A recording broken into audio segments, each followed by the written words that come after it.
that could include oil imports. America is listening to Fox News.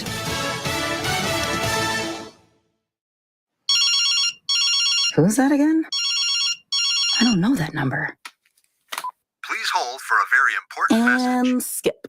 You can skip robocalls, but don't skip your well visits and recommended vaccines. They help protect you. So ask your doctor or pharmacist about any recommended vaccines you may need. Really? Again? And skip. A public service announcement from Vaccinate Your Family in collaboration with Merck. Finding great candidates to hire can be like, well, trying to find a needle in a haystack, but not with ZipRecruiter. Its powerful technology actively finds and invites qualified candidates to apply to your job. So while other companies might deliver a lot of hay, ZipRecruiter finds you the needle in the haystack. See why 4 out of 5 employers who post a job on ZipRecruiter get a quality candidate within the first day. Try ZipRecruiter for free at ZipRecruiter.com/trial. That's ZipRecruiter.com/trial. Think about it. If you paid $100,000 for a degree that's going to pay you $20,000 a year, you didn't make a good investment. Talk about it. First of all, our economy is not trickle down. They're going to give out that money. You know what it's going to do? It's going to trickle up. And it's going to end up in the pocket of people who produce things and own things. So, yes, the billionaires will get richer. And it's nonsensical. Biden gave out a couple $1 trillion and it trickled up. It's the place for ideas. This is 97.1 FM Talk. Air Comfort Service Heating and Cooling Weather with Chief Meteorologist Dave Murray. Springtime alive and well as we get into the month of May. Partly to mostly cloudy skies, developing showers and thunderstorms, scattered variety going through the afternoon. 75 for the high. Tonight, windy with scattered showers and storms. 60 Tuesday, still unsettled. A mix of clouds and sunshine with scattered showers and storms. So not raining all the time. Stays windy Tuesday, 75, partly sunny and dry on Wednesday. This is 97.1 FM Talk. Chief Meteorologist Dave Murray. You run a small business, but who's running your HR? Do you have an HR manager? When's the last time you had an HR audit? Do your employees take workplace safety training? My last question to you is this. What are you waiting for? One complaint against your company can turn your world upside down. I'm Alan Jones, and I created Bambi specifically for small business. All so you can put your HR on autopilot. With Bambi's HR Autopilot, you'll automate the most important HR practices, like HR policies, workplace training, and employee feedback. And you'll get a dedicated HR manager, not for $80,000 a year, but yes, for $99 a month. We're here to help you navigate the most complex parts of your HR, available by phone, email, and real-time chat. And here's what I'm the most proud of. Bambi customers are 4 times less likely to have a claim filed against them, which is why Bambi has received thousands of 5-star reviews. You run your business. Let Bambi run your HR. Go to Bambi.com/time today for your free HR audit. Spelled BAMBEE.com/time. Bambi.com/time. Attention business owners. This is a public awareness message from the ThrottleNet cybersecurity team. The war against hackers and ransomware is underway.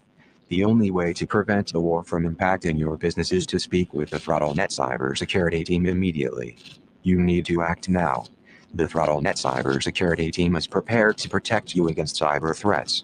Schedule a meeting right away by visiting ThrottleNet.com/cyberwar.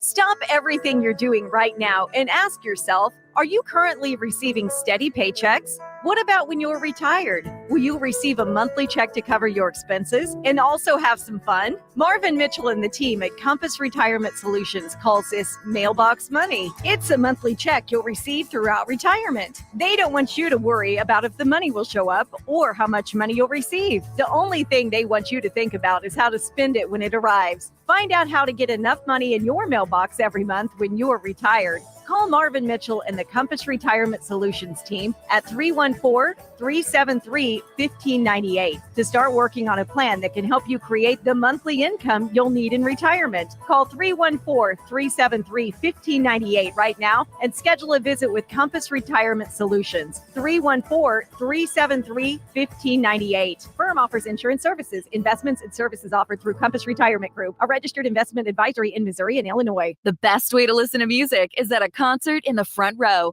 and the best way to eat a Nature Valley Crunchy Bar is outside. Somehow it makes the crunch even crunchier and the whole grains even whole grainier. See for yourself with Nature Valley. It's time we demand more for mental health. Join the American Foundation for Suicide Prevention and Odyssey's I'm Listening and demand #more for mental health. Get involved. Save lives. Visit moreformentalhealth.org today. Want to listen to 97.1 outside the listening area? There's an app for that. Download the Odyssey app, and one tap will turn the station on. The Odyssey app for 97.1 FM Talk. This hour of the Annie Frey Show is sponsored by The Loading Dock. River views, outdoor dining, live music, and overnight accommodations.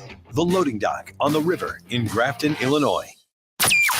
That is exactly what I needed to hear. Thank God someone here knows what they're talking about. That's us. That's right. Gotta love this American ride. Right, you need to take the time and get the full picture. Come on, turn the radio on. It's Saturday and I won't be long. Don't get me wrong, I love the ladies. I mean, they rev my engine, but they don't belong in the newsroom. It is Anchor Man, not Anchor Lady. What do you want from me? I'm not America's sweetheart. Goodness sake, kid. Keep your voice down. Your father's listening to the radio. I'm not America's sweetheart. This is the Annie Frey Show. So this is a draft, if it is legit, as I've been led to believe it is, from February, which means a lot of things could have changed. There could be justices who would read this and say, like, wow, this is sweeping. I'm not prepared to sign into something that's sweeping. Or you could have 5 justices who've already said, this is something I will sign on to. And basically what it does, if this ends up being the opinion in some form or fashion, if it uses this wording, it's essentially sending the idea of abortion back to the states and saying they will decide, let the people there decide. It upholds the Mississippi law and says Roe and Casey got it completely wrong. So there you have Shannon Bream, who worked in the at the Supreme Court for quite some time, is quite the expert when it comes to these types of things, discussing potentially one of the biggest news stories that could be occurring in my lifetime, and that would be the potential overturning of Roe v. Wade. I can't even believe that I'm saying these words to you here on the Annie Frey Show on May 3rd. Welcome to the show. Thank you for choosing to spend some time with us. So this is quite a moment in time. And I know that you know that. And I know that you know that regardless of where you sit on this issue. This is a hot button issue, if not the hottest of button issues. And we're going to cover it today. At 1:25, we're going to speak with Missouri Attorney General Eric Schmitt about a couple of things. Specifically, what we just heard there from Shannon Bream, that the idea that Roe v. Wade would be overturned, make no mistake, that does not outlaw abortion. Roe v. Wade, the case of Roe v. Wade, does not make abortion legal. It allows women access to abortion without excessive government restriction to that access. If Roe v. Wade were to be removed, there's no law on the books federally that says that abortion is permitted or isn't permitted. This would fall to the states. And in the state of Missouri, they have taken quite a stringent and strong attitude towards this very, very key, important subject. And I'm proud to say that Missouri stands boldly on the side of defending life. I'm grossly disappointed to say that Illinois, on the other hand, is a leader, if not the leader, in abortion rights across the board. And both states have achieved these different positions on this issue. How can you have the Mississippi River dividing 2 states and be so incredibly different on what you are legally allowed to do in one state and legally allowed to do in the other? How can a baby that is conceived and in the womb of a woman in Illinois not have a right to life, but in Missouri it can? Which means that if, and potentially now for the first time that I feel confidently that I can say, when Roe v. Wade is overturned through a 5-4 Supreme Court decision, which was authored by Justice Alito in a rough draft and leaked to Politico, who published it last night. If that were to be the case, then the law of the land in Missouri would be based out of the Missouri state legislature, and the law on the land in Illinois would be based out of the Illinois legislature, and those laws could not be any more different. For instance, listen to what Governor J.B. Pritzker has to say. A decision to overturn Roe v. Wade does not mean that abortions will stop happening. It just means that in half of the states where their governors and legislatures have declared war on reproductive rights, women will be forced into dangerous and sometimes deadly situations. Barf! This man is not stupid. He knows what he's saying, and if he wants to get under my skin, welcome, because you have arrived. Could be deadly? Are you kidding me? I'm supposed to sit here and listen to you, J.B. Pritzker, who has made the choice for people all across the state of Illinois for the last 2 years on how we're going to live our lives and what we are going to be required to put into our body or not put into our body, how we are to act, where we are to go. You have made so many decisions for the people of the state of Illinois and their health. Decisions that in some capacities may have cost people lives. You knew better then to make those decisions, but now you're going to stand up for choice? Are you freaking kidding me? And you have the balls to come on here and say that this could result in a deadly situation? Lord in heaven, have mercy on these babies. They know. Guys, they know what abortion is. They have to have abortion to retain some sort of power. It's the worst. But it is another way of dividing people so that they can retain political power that is derived from it. In 1973, January 22nd of 1973, when Roe v. Wade was decided, and women gained access to abortion in the context that they have had it since then. In 1973, they did not know at the time what scientifically is absolutely visually evident of what is taking place inside the womb of a mother who is carrying a child. We know now that heart beats at 6 weeks. The heart is beating at 6 weeks. What they're saying, what J.B. Pritzker and what the left is saying today, but what they've been saying all along, and if you're in the state of Illinois, it is the most disgusting display of political priority. To see people prioritize these issues, once again, they name the victim. And because they name the woman as the victim in this scenario, we don't even discuss what happens to the baby. And if you told yourself this lie for so long, and if you've been so convinced that you got people, you got them where you want them, then you can actually have the guts. Means that in half of the states where their governors and legislatures have declared war on reproductive rights, women will be forced into dangerous and sometimes deadly situations. You have the guts to say something like that. When I talk about this issue, if you've listened to the show for any length of time, you know that this is the soapbox issue for me. You know that this is where, in many cases, my heart overtakes my brain, because this is where my emotions drive my words. And in some capacities, I don't like the way that I almost lose control speaking on this issue, because it's based in a lie and it's costing lives. And J.B. Pritzker has told this lie to people so many times.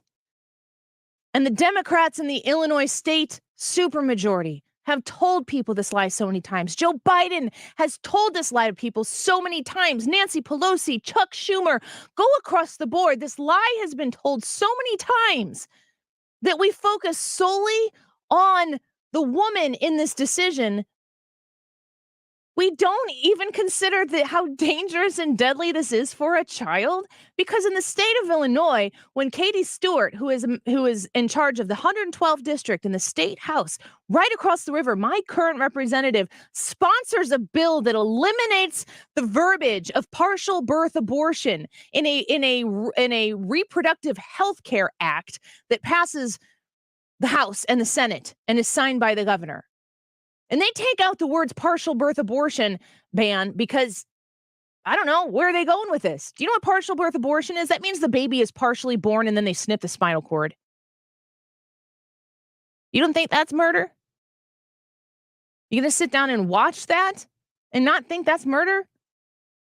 If you struggle with the idea of abortion, you don't want to tell a woman what to do, sit down and explain to a child what an abortion is and see how they react, because they're going to be disgusted and sad. That is the correct response. You can look at a child who will hear that this is a practice that actually exists, and that child will have the correct response. And if you don't have that response in you, check yourself. The left wants to completely push the fact that there is something being eliminated in this process, so that you can focus squarely on the woman, because that's where the votes are, folks. That's where the power is retained, and that's where the money is made. They want to take the baby out of the whole conversation. I have a challenge for you today. If you are on my side of the issue and you're sitting in your car and you're like, that's right, Annie, you tell him, Annie, you let him have it. Don't forget the woman on the side of being pro-life. If you are somebody who is fighting and has been fighting, maybe you've gone to Washington, D.C. for the March for Life. Maybe you've gone to the Arch for the March for Life that we have here locally. Maybe you volunteer for Thrive. Maybe you volunteer for Mosaic. Maybe you give of your time to counsel women who are making a choice because it's a legal choice, whether or not to preserve that life or to end it. And you've got people out there who are advocating for this woman to flex their feminine muscles and abort this baby. That is a real thing. If you are on that side and you are proud of your pro-life stripes, do not forget the woman who gets to and has to make a choice. If abortion is made to be illegal, mothers still make a choice every day to show up and be a mother. Sometimes that choice is obviously intuitively, innately made for you. It's something that just kind of happens. But sometimes it's really, really, really hard to do, even when you fully committed to that choice. When you had everything laid out and everything went according to plan, and you were a mother and you were proud, but it is hard, it is difficult, it is taxing, it is draining, it is a challenge. When everything is laid out according to plan, it is a challenge. And if a woman finds herself in a position where they are pregnant and they are alone, and they have people perceivably screaming at them from every angle, telling them what they should do or what you shouldn't do, or if you do this, this is what you are. If you don't do this, this is what you are. You got to care for that mother too. An abortion breaks two hearts. And both sides need to be thinking about two heartbeats and preserving both of them. Both sides need to understand that what is taking place right now in the Supreme Court building, in newsrooms all over the place, in this studio right here in St. Louis, Missouri, as I cover potentially one of the likely top 5 biggest stories of my lifetime. Regardless of what happens, there will still be women who have to make a choice. And as a society and as a culture, we have to care for those women. You cannot judge those women without judging the man. And at this point, why don't we just embrace them and help them? Why are we not adopting? Why are we not investing in adoption? Why are we not being there so that when these women choose to keep this life, that they have a future ahead of themselves, that they don't have to look at that as the end of their life as they know it, because their life is absolutely going to change, and it's going to change for the better one way or the other. And as a society, as a culture, we have to surround these women with strength that they don't have in that moment. There are men involved in this scenario who never know that they've lost a child. There are men who have no rights to the life that they helped create. There are men who don't have a say in potentially even telling the woman that they will be there to help them, that they would take the baby, that they would take care of the baby. None of those conversations can happen when we all shout at each other, we all call each other's names, and we all highlight the worst part of this whole story. If you've ever experienced pregnancy, if you've ever experienced a loved one who experienced a pregnancy, it can be an incredibly joyful moment. But it is almost always at least a little scary. And if you're not surrounded by people who love you, and if you feel as though your future will be lost if you continue to carry the child, and if you have an entire lobby and millions and millions and millions of dollars invested in telling you that it is an empowering thing to just stop by a clinic, take care of it, take the day off.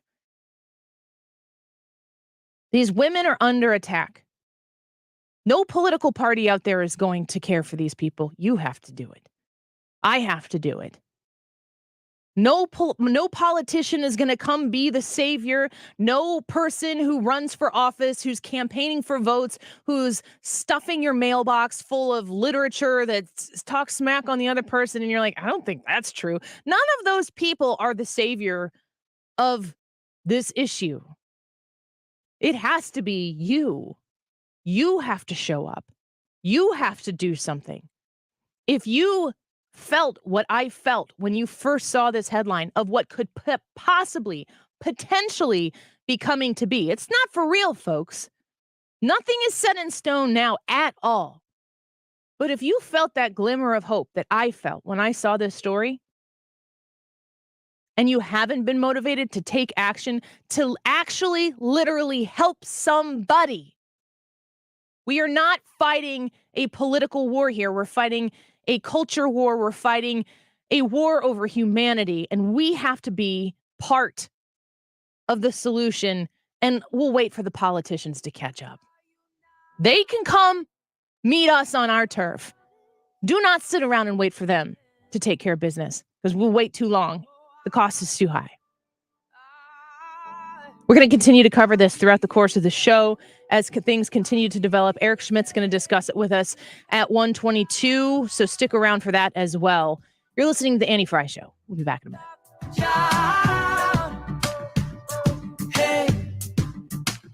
This is The Annie Frey Show. Find the podcast, on-demand audio, and more at 971talk.com/Annie.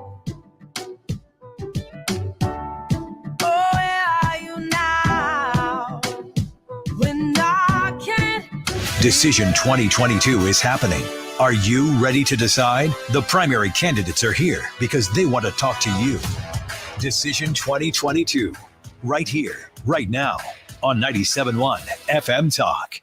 This is Matt Crowder live at the gas station on 41st Street reporting on those skyrocketing gas prices. Excuse me, miss, are you buying less gas now because of the high prices? Oh, I never pay full price for gas anymore. I just use the free Upside app that pays you cash back for every gallon of gas you buy. Wait a minute, are you saying you actually get paid cash when you buy gas with the Upside app? Yes, I get real cash back every time I buy gas. Well, does that actually add up to anything? I've made around $200. Wow, well, there you have it. Stop paying full price for gas. Download the free Upside app and get real cash back every time you buy gas. This is Matt Crowder Radio News Network. Download the free Upside app now to earn real cash back every time you buy gas. Use promo code BREAK for a $5 bonus on your first tank. You can cash out anytime right to your bank, to PayPal, or an e-gift card for Amazon and other brands. Just download the free Upside app and use promo code BREAK for a $5 bonus on your first tank. That's code BREAK. Hi, this is Lance Drury with the Lance Drury Law Firm. When it comes to your tax issues, why would you trust some faceless national company that uses cartoons in its ads to protect you? Tax problems are not funny and should not be treated lightly. If you owe the IRS, you have a legal issue and you need a lawyer that will protect your rights. You can't meet face to face with a cartoon. And what happens if the national company can't resolve your issue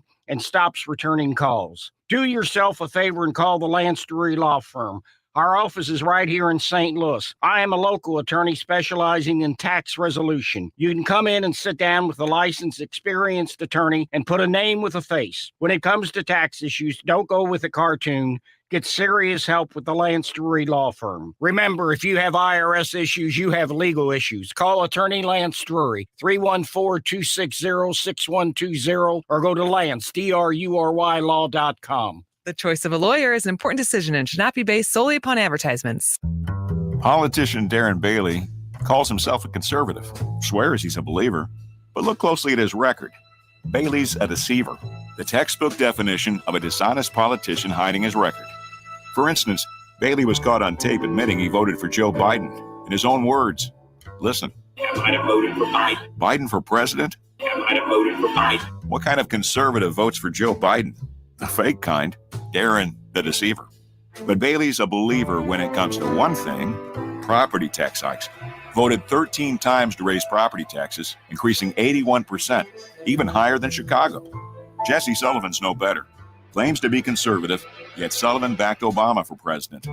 His campaign's propped up by Pritzker Democrats, just like Bailey's. Sullivan even founded a group pushing open borders and amnesty for illegals. Sullivan and Bailey, not true conservatives, no matter what they say. Paid for by Irvin for Illinois.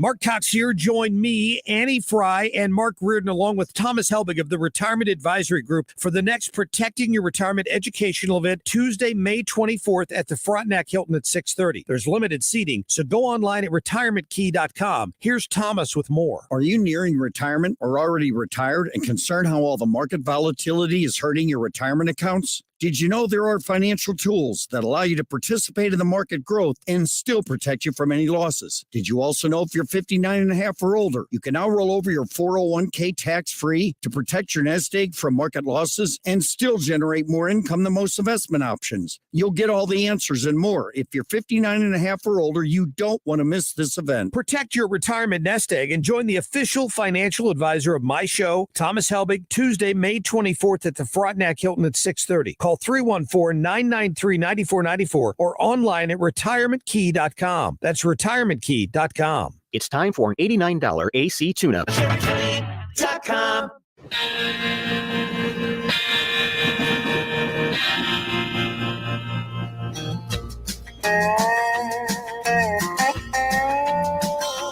There's a long black train coming down the line, feeding off the souls that are lost and cry. Rails of sin, only evil remains. The Annie Frey Show is streaming online. Watch us live on YouTube and subscribe. Look to the heavens, you can look to the sky. You can find redemption staring back into your eyes. I'm hopeful that we can. I know that Chief Justice Roberts is going to do everything that he can. This is the greatest crisis, not just of his career, but of any modern Chief Justice. I mean, this is the sort of original sin of judicial ethics. It does not get worse. And I think that when you mention what is the court doing, I think Chief Justice Roberts has been meeting nonstop with the marshals and others to see how they're going to find the culprit here. And, you know, God have mercy on that soul, because the court will have none. This is the worst type of attack you can launch against the integrity of the United States Supreme Court. I got to tell you, right now, I know that the YouTube channel, the Facebook channel where we broadcast, you can watch a show live every day. There's tons of people who are commenting on a regular basis there. And I'm reading through your comments right now, and I'm really trying to soak in and absorb what you are saying today, because I know how I feel. And Ryan texted me last night and asked if he said, I'm going to read it online or on the air. Ryan said to me, are you seeing the Roe SCOTUS leak? I had seen a tweet from Jack Posobiec that suggested that there was potentially going to be some action there. And that makes my eyebrow go way up. Just one eyebrow, though.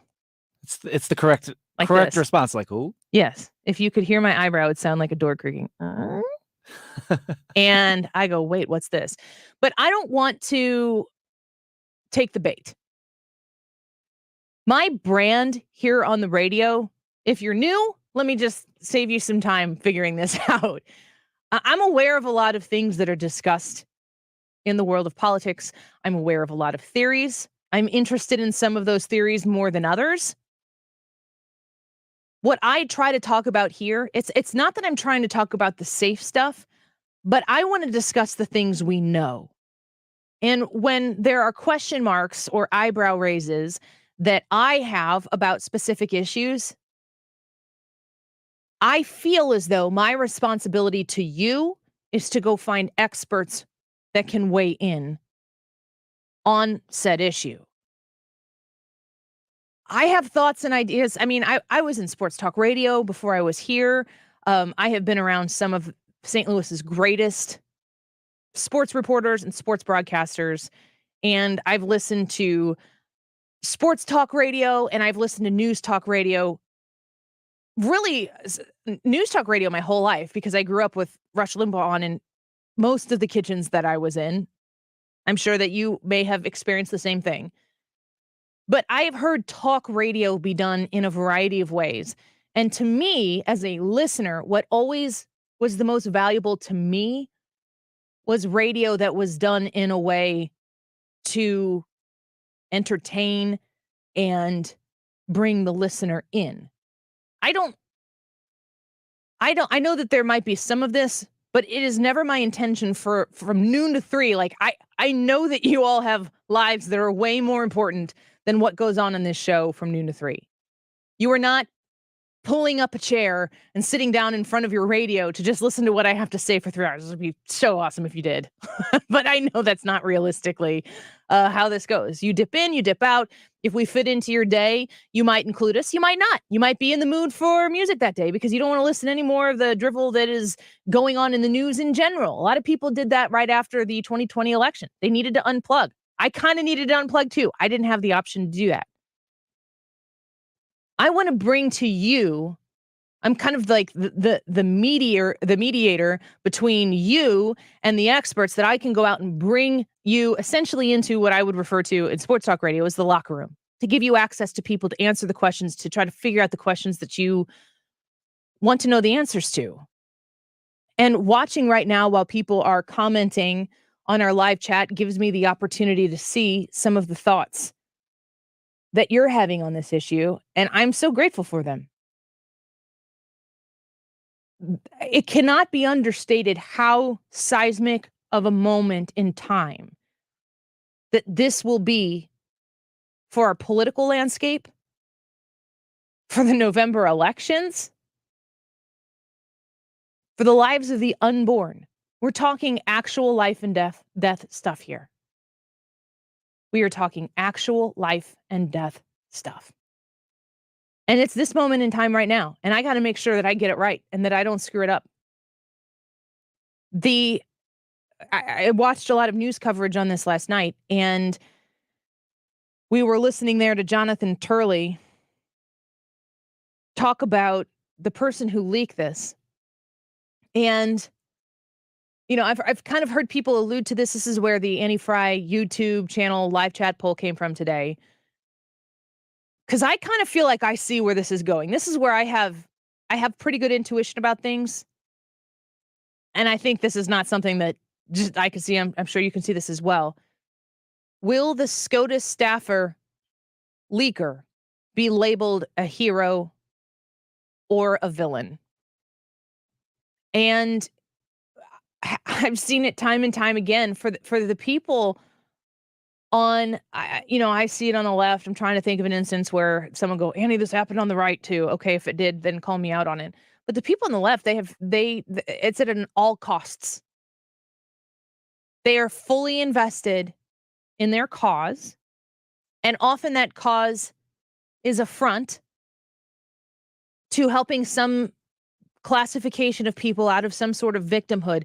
But you know what's the most valuable to those people? Because the ultimate goal here is to retain power and authority and money. You know what the valuable thing is for them in order to preserve those things? It's the victimhood. The victimhood, the existence of this class of victims is what allows these individuals to retain this type of power and authority. And if the victims go away, and how do you get rid of a class of victims? There's two ways. You literally get rid of them. Or secondly, you make them champions. You actually lift the victims out of their victimhood and give them something or help them achieve something that makes them no longer victims. If those victims cease to exist, then the value of that victimhood that has made other people wealthy, powerful, then the honeypot goes away. They can't have that. If you look at the SCOTUS decision that has not come out yet, nothing has happened yet. A staffer of some sort, we don't know who it is. We are going to be like Hawkeyes on this story, and we will bring anything that breaks throughout the course of this show the second that it happens.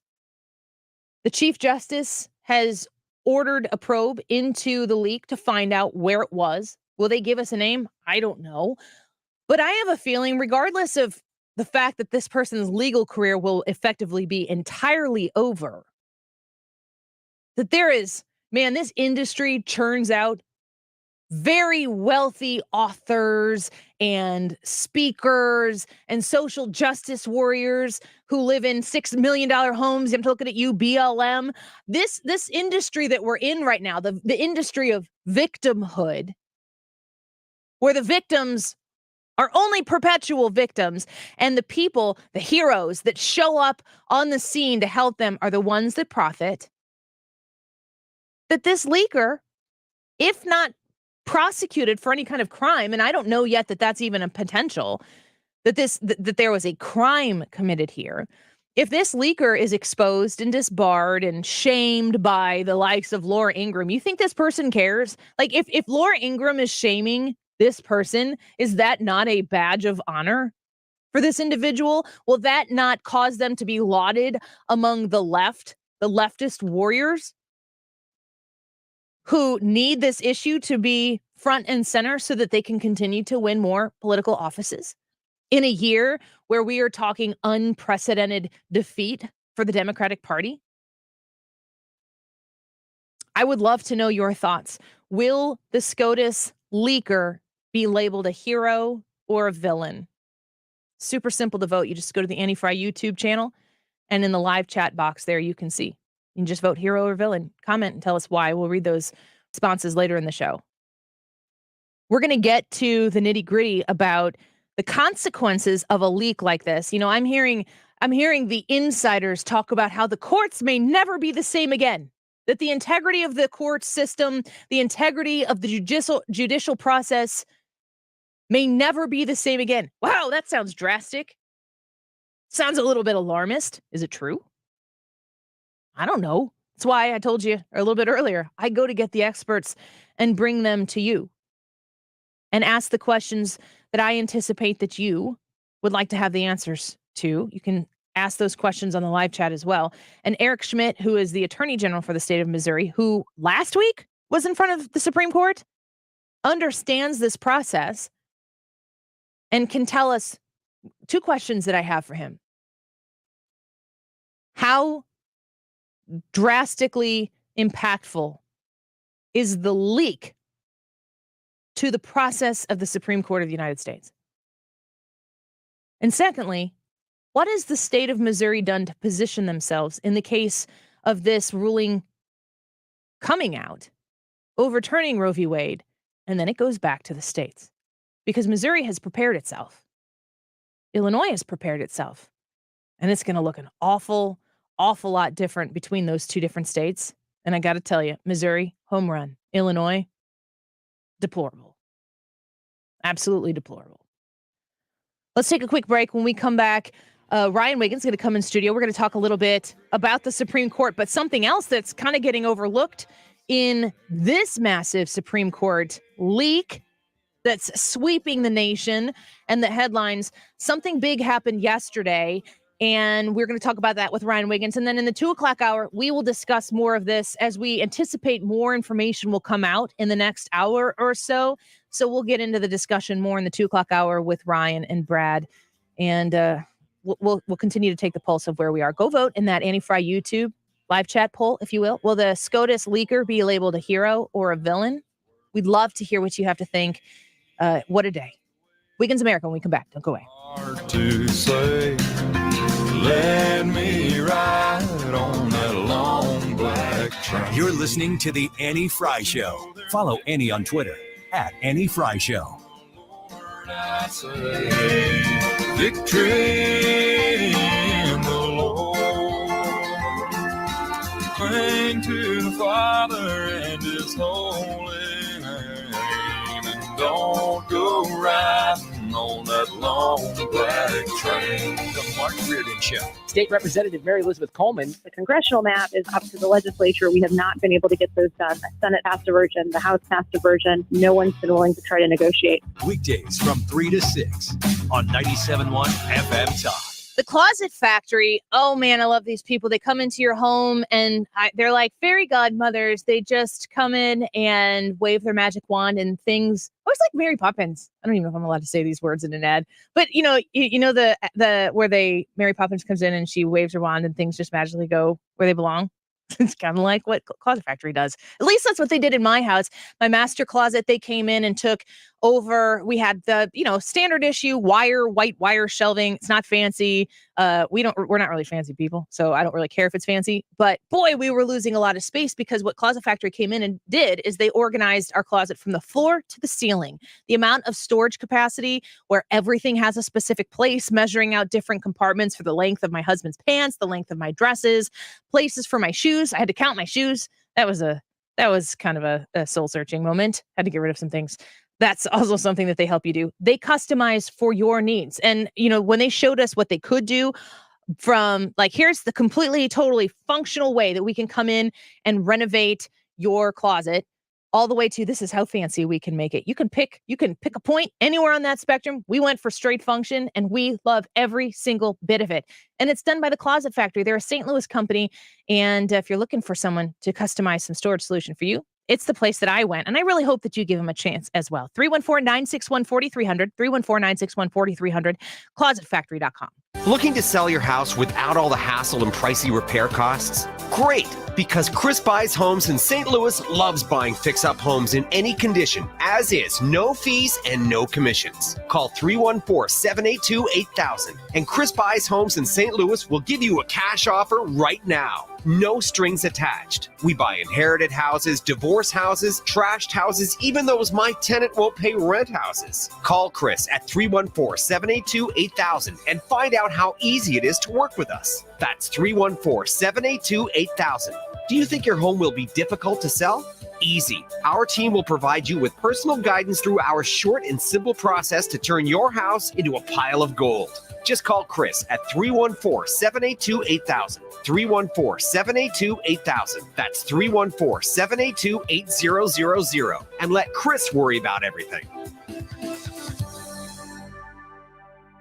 Real estate prices are through the roof, right? Home buyers are paying way over asking price. You're tempted to sell, but you're not 100% sure you're ready to move. In a perfect world, you could sell your home for full value, bank the cash, and continue living there as long as you like. Well, I found your perfect world at Truehold.com. This is life-changing. Truehold will pay you 100% of your home's value, 100% in cash right now. And here's the best part. You don't have to move unless you want to. You can stay in your home as long as you'd like. Truehold covers all property taxes, insurance, repairs, and maintenance too. Let's review. Truehold pays you 100% of your home's value in cash within 30 days. Use your cash to do anything and everything you've dreamed of doing: travel, pay off debt, or buy that new right-size home on the golf course. Call 1-855-300-9993 or visit Truehold.com and discover the smarter, faster alternative to cashing out your home's full value without having to move. That's 855-300-9993 or go to Truehold.com. Hi, this is Curtis Barks. I am the owner of Complete Auto Body and Repair, here to tell you about our touchless automotive service. If you're experiencing the constant struggles of having the kids home from school or just want more of that family time where you can listen to them teach you about what they do every day, we provide touchless automotive service, return the vehicle to you clean and ready to go in the comfort of your own home. Check us out online at CompleteAB.com for more information. If it's not perfect, it's not complete. Others can't compete with Complete Auto Body. Dad, and service. Oh yeah, and service. He fixed the car. Visit Shane Company for stylish jewelry you'll enjoy wearing every day. Both our classic and our modern pieces are created by our in-house designers. Now you have a friend in the jewelry business. Shane Company and shaneco.com. You're listening to the Annie Frey Show live from the Air Comfort Service Heating and Cooling Studio. Air Comfort Service is proud to support Greater St. Louis Honor Flight. Sign your veteran up for their honor flight today at gslhonorflight.org, and for heating services, visit aircomfortservice.com.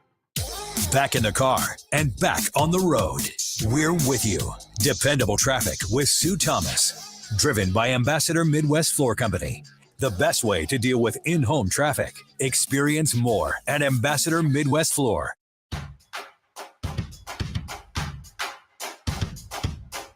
Try laughing until life starts to make sense. Try falling apart and starting again. Been around this town for way too long. Think it's time I finally got into this song. You're listening to The Annie Frey Show. Interact with Annie on Facebook. The Annie Frey Show. It's been a long time coming. We'll pick up the pieces as we go. Oh, it's been a long time coming. We'll pick up the pieces as we go. Welcome back to the Annie Frey Show. Thank you so much for being with us today. It is quite a day, folks, and we are kind of buckled up and ready to take on whatever news is thrown at us today in the wake of the Politico story last night that came out and said that there has been a draft of a decision written by Justice Alito on a 5-4 majority, as I understand it, to overturn Roe v. Wade. It's a draft. It's not an official ruling. It hasn't been released. Shannon Bream, as we played earlier in the show, said that the draft was from February. So what transpired between that draft in February and May 3rd, while we're talking about it today, we have no idea. The actual decision could have changed between then and now, but somebody determined that this was a leak that needed to be made, put their entire legal career on the line, and we're talking about it today, which reminds me, the Annie Frey YouTube live chat poll: will the SCOTUS leaker be labeled a hero or a villain? We're going to discuss that in the 2 o'clock hour, but we need your input now. Go to the Annie Frey YouTube channel and vote hero or villain for the leaker, and leave a comment if you want to explain it. It's time for Wiggins and Matt. Okay, so the other news yesterday that came out of the Supreme Court that I thought was a fairly, notable story until all this happened, and then it was like, oh, that's a big Supreme Court story, is this news about the Christian flag in Boston. Did you guys seen this at all? Tell us the story. So, in Boston, there was a Supreme Court ruling yesterday that unanimously said the program in the city of Boston that allows outside groups to fly flags at its city hall must permit the flying of a flag with a cross that a camp referred to as a quote-unquote Christian flag. Now, let me first say, as a Christian, I would say probably a lifelong Christian, I have never in my life heard of or seen a Christian flag. So maybe that puts me in the minority. Really? Yeah, and you have, apparently. Yes. So this bears no weight to me. The fact that the flag is a thing has no effect on my faith at all, but it is a symbol of, apparently, the Christian religion that I was unaware of. I grew up going to Lutheran schools, and we had an American flag and a Christian flag in every classroom. It's in the front of the church, and if you are unfamiliar with it, it is a white flag with a blue block in the corner where our blue stars are, the blue block with the white stars in it, and it has a red cross in the blue block. And I've grown up seeing that all the time. It is as present in my life growing up, going to a parochial school as the American flag. And that's where I understand that a lot of people have heard of it because I grew up going to a public school. My kids go to a Christian school, and I've heard them say something like, "Oh, I've learned the Pledge of Allegiance to the Christian flag. I pledge allegiance to the cross for which don't start what you can't finish, which stands one God eternal." I gotta Google it. Well, you're close because I've heard these phrases, but I don't know it either. Yeah, whenever I was teaching at a private Christian school, I had to memorize it. I never knew that there was a pledge to go along with it, but I knew that. But we got it up front at our church, and we don't have a school. So okay, so outside my purview as far as a Christian goes, like it doesn't really have any impact. I don't think any of us are going to say it has any impact on our salvation or anything. It's a thing that exists. I pledge allegiance to the cross of our Lord Jesus Christ and to the faith for which it stands, one Savior, King, eternal, with grace and mercy for all. I don't think that that's exactly how. I pledge allegiance to the cross of our Lord Jesus Christ and to the faith for which it stands, one Savior, King eternal, with mercy and grace for all. That's something like what I remember saying. And we would say it every day. The pledge of allegiance to the flag and to the Christian cross. flag. Yep. So the case was whether or not a private individual or a group could ask that, or could have that flag flown outside of Boston's City Hall. And this was weird territory because it is a government institution that usually can decide what it puts up outside of its own doors, but they had allowed outside groups to put whatever they want up out there. So the question before the court was whether flying the flag was part of a government program, was considered government speech if the flag belonged to a private organization, in this case, the Camp Constitution organization. And the Supreme Court ruled that it is not.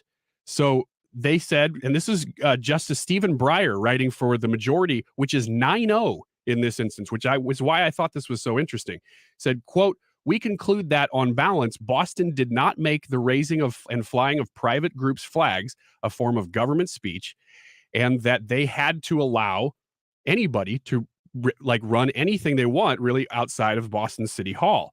Here's where it's controversial. Because the Supreme Court said this is not controversial. This is a clear-cut case. 9-0 case, pretty clear-cut. But the city had approved 284 consecutive applications to fly flags until this one.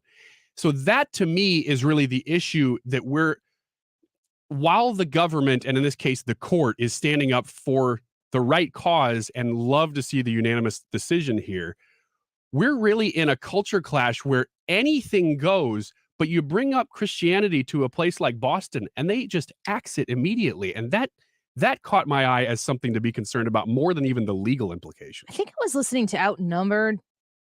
Was it Outnumbered? And they were talking about, no, I can't remember what it was. But if you look at on a regular basis, the absolute separation of church and state, like it is the immediate go-to. If you were to try to do this with the Quran, if you were to try to do this with a different religious book, and people would freak out. Mm-hmm. You know why? Because they should.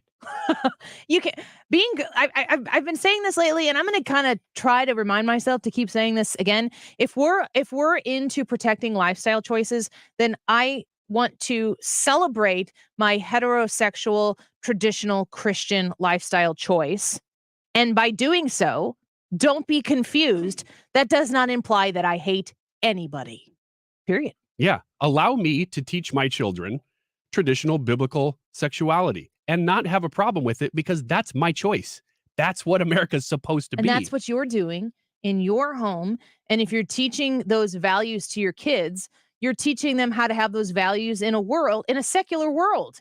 And as parents, you have to own that opportunity, because if you don't teach them, they're going to learn, and they're not going to learn from you. And you can teach people how to, when you think about how the people who Jesus surrounded himself on a regular basis. Jesus didn't go sit down in the church and to have conversations with the Pharisees. I mean, the Pharisee is a bad word in the Bible. It's never really a complimentary thing. If someone comes up and like, oh, you're such a Pharisee, that's not nice. He called him a den of viper and whitewashed tombs. So you have to think about when we're discussing any of these types of things, like the Pharisees to me are the people who turn their nose up and do treat people with hate and disgust and judgment. I'm going to say it because I need to take the opportunity to say this whenever I can. You said you were a Christian. I'm a Christian. You're a freaking pastor. Can I say freaking when I say that? Yeah, you absolutely can. Can I say the other thing? It's America. I mean, I'm Lutheran. I'm saying, if you're going to sin, I don't know if you can do it on the boldly. radio, but No. The FCC says no. Yeah. Jesus says, I forgive you. Yeah. Here's the deal, folks. When we're talking about Christianity, there's one line. Jesus is on one side of it. We're all on the other side. That's what Christianity is. Let's talk to Dakota Wood when we come back. Hey, St. Louis, it's Michael Mohan with Community Mortgage. The real estate market is as hot as the center of a freshly cooked toasted ravioli, making this a great time to use the equity in your home for a cash-out refinance, to upgrade your outdated kitchen, or consolidate your high-interest credit card debt, saving hundreds each month. If you're in the market to purchase a new home, don't trust your loan to an out-of-state call center or online lender. Call me. Call Michael Mohan at 314-336-6050. I want to save you money on your home purchase, refinance, or debt consolidation, and put my 20 years of local loan experience to work for you. When you call, you'll speak to me, and I will tailor a loan to fit your needs. So call 314-336-6050. 314-336-6050 or online at communitymortgagestl.com. Community Mortgage LLC 224143 NMLS 250353. Wealth changing question. Is your investment portfolio really customized? Some advisors say they customize portfolios, but all they really do is ask you a few questions, then put all your money in a model portfolio. At Creative Planning, each of our private wealth management clients' portfolios is unique. Your investment mix will be based on your custom financial plan. If that's not how your money's managed, you aren't getting the customization you deserve. Book your free meeting today at creativeplanning.com.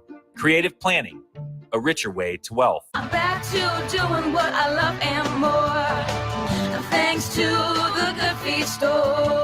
Hi, this is Arnold, owner of Good Feet Store. Have you been suffering with foot pain, knee pain, low back pain, or plantar fasciitis? You may be thinking there's no way that something as simple as the Good Feet Store can help you. My feet would just ache, my back, my ankles. I finally said, I'm going to do this. And I'll be darned if it didn't work. I feel a million times better than I ever did. No shots, no surgery, no medication. Call 314-317-9494 or visit one of our 2 locations on Olive, Catty Corner from TGI Fridays, or in Shiloh, Illinois, across from Dearborn. Thanks to the Good Feet Store. Individual results may vary. Consult your physician for medical conditions. Visit the website goodfeetstlewis.com. Good Feet arch supports fit in all your own shoes. Come to the Good Feet store for a free test walk today. You can try it before you buy it. Updating your home with James Hardie siding has never been more popular. With all of the options available, you need a partner to maximize your investment. The rising prices on vinyl siding has made Hardie siding a great alternative. Siding Express is ready to refresh the appearance of your home or totally transform the look by installing Hardie Shake, board and batten, lap siding, or a stone accent to make it your dream home again. Siding Express is an elite preferred James Hardie contractor. Need ideas? Go to sidingexpress.com and schedule a free no-obligation consultation today. KFTK FM Florissant, driven by the Bomarito Automotive Group, 97.1 FM Talk. An Odyssey station. It's not final on Lisa Brady, Fox News, but a leaked draft opinion from the U.S. Supreme Court has sounded the alarm in Washington, suggesting the court is ready to overturn Roe versus Wade. Democrats are going to fight this decision all the way for as long as it takes. We will not relent.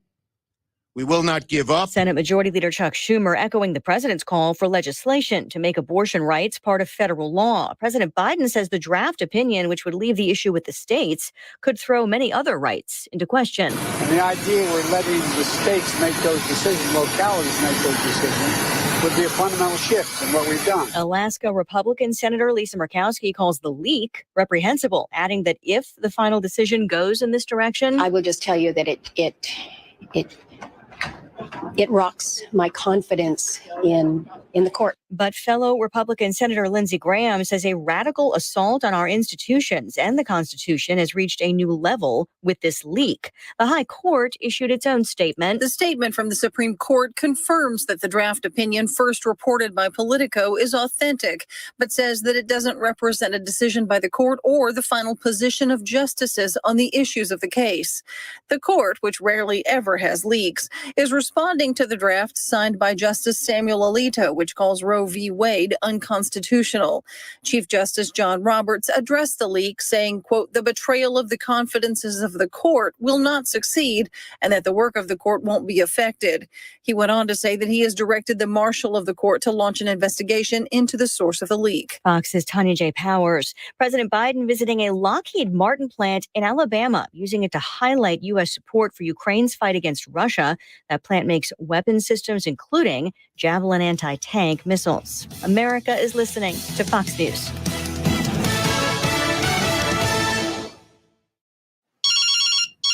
Who's that again? I don't know that number. Please hold for a very important message. Skip. You can skip robocalls, but don't skip your well visits and recommended vaccines. They help protect you. So ask your doctor or pharmacist about any recommended vaccines you may need. Really? Again? And skip. A public service announcement from Vaccinate Your Family in collaboration with Merck. Finding great candidates to hire can be like, well, trying to find a needle in a haystack, but not with ZipRecruiter. Its powerful technology actively finds and invites qualified candidates to apply to your job. So while other companies might deliver a lot of hay, ZipRecruiter finds you the needle in the haystack. See why 4 out of 5 employers who post a job on ZipRecruiter get a quality candidate within the first day. Try ZipRecruiter for free at ZipRecruiter.com/trial. That's ZipRecruiter.com/trial. Air Comfort Service Heating and Cooling Weather with Chief Meteorologist Dave Murray. Springtime alive and well as we get into the month of May. Partly to mostly cloudy skies, developing showers and thunderstorms, scattered variety going through the afternoon. 75 for the high. Tonight, windy with scattered showers and storms. 60 Tuesday, still unsettled. A mix of clouds and sunshine with scattered showers and storms. So not raining all the time. Stays windy Tuesday, 75, partly sunny and dry on Wednesday. This is 97.1 FM Talk, Chief Meteorologist Dave Murray. Think about it. If you paid $100,000 for a degree that's going to pay you $20,000 a year, you didn't make a good investment. Talk about it. First of all, our economy is not trickle down.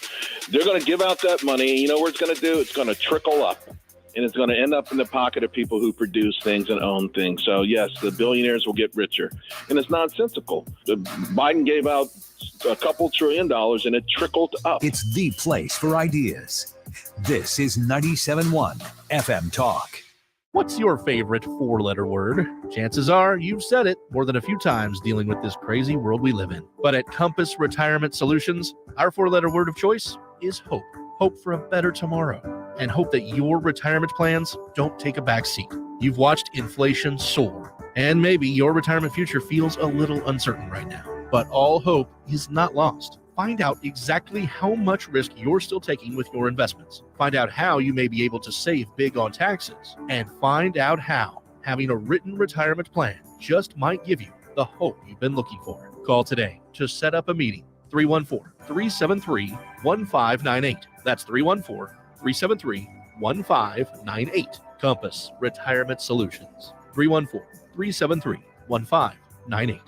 Firm offers insurance services but does not provide tax advice. Investments and services offered through Compass Retirement Group, a registered investment advisory firm in Missouri and Illinois. Investing involves risk, including the potential loss of principal. This message is sponsored by Greenwise Financial. Did you know if you have over $10,000 in credit card bills, you have a right to settle that debt for less than you owe? We are Greenwise Debt Relief. We specialize in saving people just like you thousands of dollars off their credit card balance. If you want to put more money in your pocket, call us for free information now. 800-200-3785. That's 800-200-3785. 800-200-3785. Diabetes, high blood pressure, anxiety meds, everyone's on them. If you're a 50-year-old male, maybe a bit beefy, or even with type 2 diabetes, $1 million of term insurance may only cost you about $200 a month. Affordable term life insurance is out there. Call Term Provider and speak with Big Lou at 800-481-1458, 800-481-1458, or visit biglou.com. Remember, Big Lou's like you. He's on meds too. Introducing EarLens, a new approach to the treatment of hearing loss that uses a tiny custom-fit lens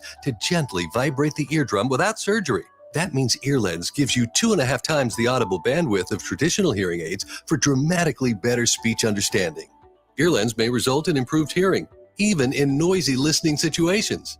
To learn more, go to earlens.com today. That's EARLENS.com and register for a free virtual consultation. That's earlens.com. Everybody knows you gotta get it at Clement. Everybody knows you gotta get it at Clement. Find the car you want, new or used. Get it at Clement, get pre-approved. Everybody knows you gotta get it at Clement. Everybody knows you gotta get it at Clement. ClementAutoGroup.com. Hey, son, how are you feeling? I'm fine, Pops. What's on your mind? I can't explain it. When your kid can't find the language, find the lyrics. Start a conversation at sounditouttogether.org. Brought to you by Ad Council and Pivotal Ventures. Listen on the Odyssey app and rewind whenever you'd like. Or catch up on entire shows within 24 hours of air. 97.1 FM Talk. Experience the rewind with the Odyssey app. This hour of the Annie Frey Show is sponsored by The Loading Dock. River views, outdoor dining, live music, and overnight accommodations. The Loading Dock on the river in Grafton, Illinois. That is exactly what I needed to hear. Thank God someone here knows what they're talking about. That's us. That's right. Gotta love this American ride. Right, you need to take the time and get the full picture. Come on, turn the radio on. It's Saturday and I won't be long. Don't get me wrong, I love the ladies. I mean, they rev my engine, but they don't belong in the newsroom. It is Anchor Man, not Anchor Lady. What do you want from me? I'm not a married sweetheart. Goodness sake, kid. Keep your voice down. Your father's listening to the radio. I'm not married sweetheart. This is the Annie Frey Show. Let's not lose the bigger picture here, whether he declares war or not. He's already at war in Ukraine. He's already killing innocent civilians, flinging millions into refuge. And what needs to happen, instead of declaring war as some symbolic effort to prove that he's now more of a victim than he claims he was before, he should sit down with Mr. Zelensky and do the right thing and end this war. Rather than declare it, he should end it. Well, I wonder if the Pentagon press secretary, John Kirby, if he says this, if Putin will go, yeah, you're right, I should just do that. Is that how this works? I have a feeling it's not. And I have a feeling that we're going to continue to be watching this conflict take place in Ukraine. And of course, as you know, we've been spent the whole first hour talking about the massive news coming out of the Supreme Court, the leak that talks about the potential overturning of Roe v. Wade. We're going to speak at 1:25 with Eric Schmitt, the Attorney General of the state of Missouri, about the implications of this leak and the implications of the potential of this decision becoming official and being released to the American people. So stay tuned for that. Lots more coverage. Any breaking news on that issue, we are going to get to in the minute that it breaks. Right now, we're going to our friend Dakota Wood, who's the Senior Research Fellow for Defense Programs at the Heritage Foundation, to talk about the latest situation in the Russia-Ukraine conflict. Dakota, welcome back to the show. Great to have you here. Hey, you do not have slow news days, do you? No, there's a lot to fit in these 3 hours that we do here in the middle of the day. Right. I wanted to ask you about what is taking place right now in Ukraine. Looking right now at the news, it looks like it continues to be very tenuous in Ukraine. The Fox News headline is Russian military is now storming Mariupol steel factory, according to Ukrainian forces. This conflict is still going on, and I still see what appears to me as incompetence coming from the American leadership on this issue. Where do we stand right now? Yeah, well, it's both of those things that we're going to have this conflict for weeks, if not months. It'll continue until Vladimir Putin is either dead or thrown out of power. So, I mean, this is Putin's war on Ukraine. It is absolutely brutal. We had something like 2,000 civilians trying to seek refuge in this steel plant in the underground spaces in Mariupol. Only 100 of them or so have reportedly been evacuated, even though everybody pledges, safe corridors for humanitarian. But the Russians just aren't allowing that, and they start plunging in artillery fire. And now there's this final push by Russian forces, and heaven knows what's going to happen to the fighters and the civilians there. So it's going to be, I think, ugly news in the next 24, 48 hours from that. On the other side of the Atlantic, here in the U.S., yes, I mean, the response has been tepid. You have these word games being played by administration spokespersons. Whether Russia formally declares war or not, who cares? I mean, you've got significant combat forces devastating the country of Ukraine. It's war by any reasonable measure or what have you. So we just have to deal with the realities of this. And, these, again, kind of incremental pledges of continued support is getting weaponry and supplies to the Ukrainians to sustain their war effort. What heroic efforts on their part that we've talked about before. But we have to decide whether Vladimir Putin and Russia is going to win in this thing, and the implications for NATO or other countries in Eastern Europe, and the impact that will have on economies for most of the developed world, or we're just going to do this, kind of timid sort of reactionary approach, which has characterized the Biden administration to this point. We're speaking with Dakota Wood with the Heritage Foundation on the conflict taking place in Ukraine. Russia continues to press upon those Ukrainian people and take their lives. Ukraine continues to defend themselves. You mentioned that this is going to go on until Vladimir Putin is either dead or removed. Either of those scenarios an actual possibility? Well, we just don't know. I mean, again, those are scenarios, but it doesn't seem that he is inclined toward negotiating this settlement. He is going to seize portions of Ukraine and hold on to them to the best that he can. And, unless other military forces are contributed to supplement or augment or expand Ukraine's military, the fight is going to be what it's going to be right here. So there are rumors that he's going to be undergoing cancer treatment. There are former Soviet officials, Russian officials that have talked about his mental state, whether he's bordering on dementia. But unless we can independently verify this, it's really a lot of speculation. So we have to deal with the reality of today. Today is he's ordered the onslaught continued of Ukraine. He has every indication that they want to seize at least that southern coast along the Black Sea and possibly push into Moldova, which is a neighboring country there, and really leave Ukraine as a rump state to be gobbled up later on, after he rebuilds military power. I mean, that's the reality we're dealing with today.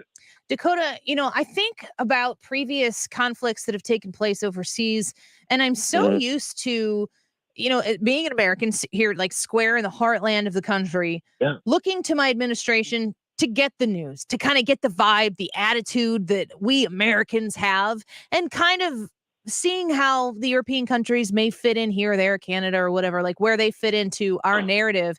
But to me, it seems like there's this vacuous response in the world where I'm kind of like leaning in a little bit more to see what some of these European countries, what is France saying? What is Germany saying?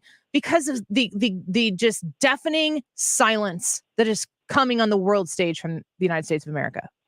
The issue that you've really cracked open here, and it stretches back over a century, and before that as well, but I'm thinking of the great influenza pandemic of 1918. There was an awesome book that addressed that period of time, and the author concludes in it that when governments aren't honest, right, when they're not upfront with the public invents its own reality because you're starved for information.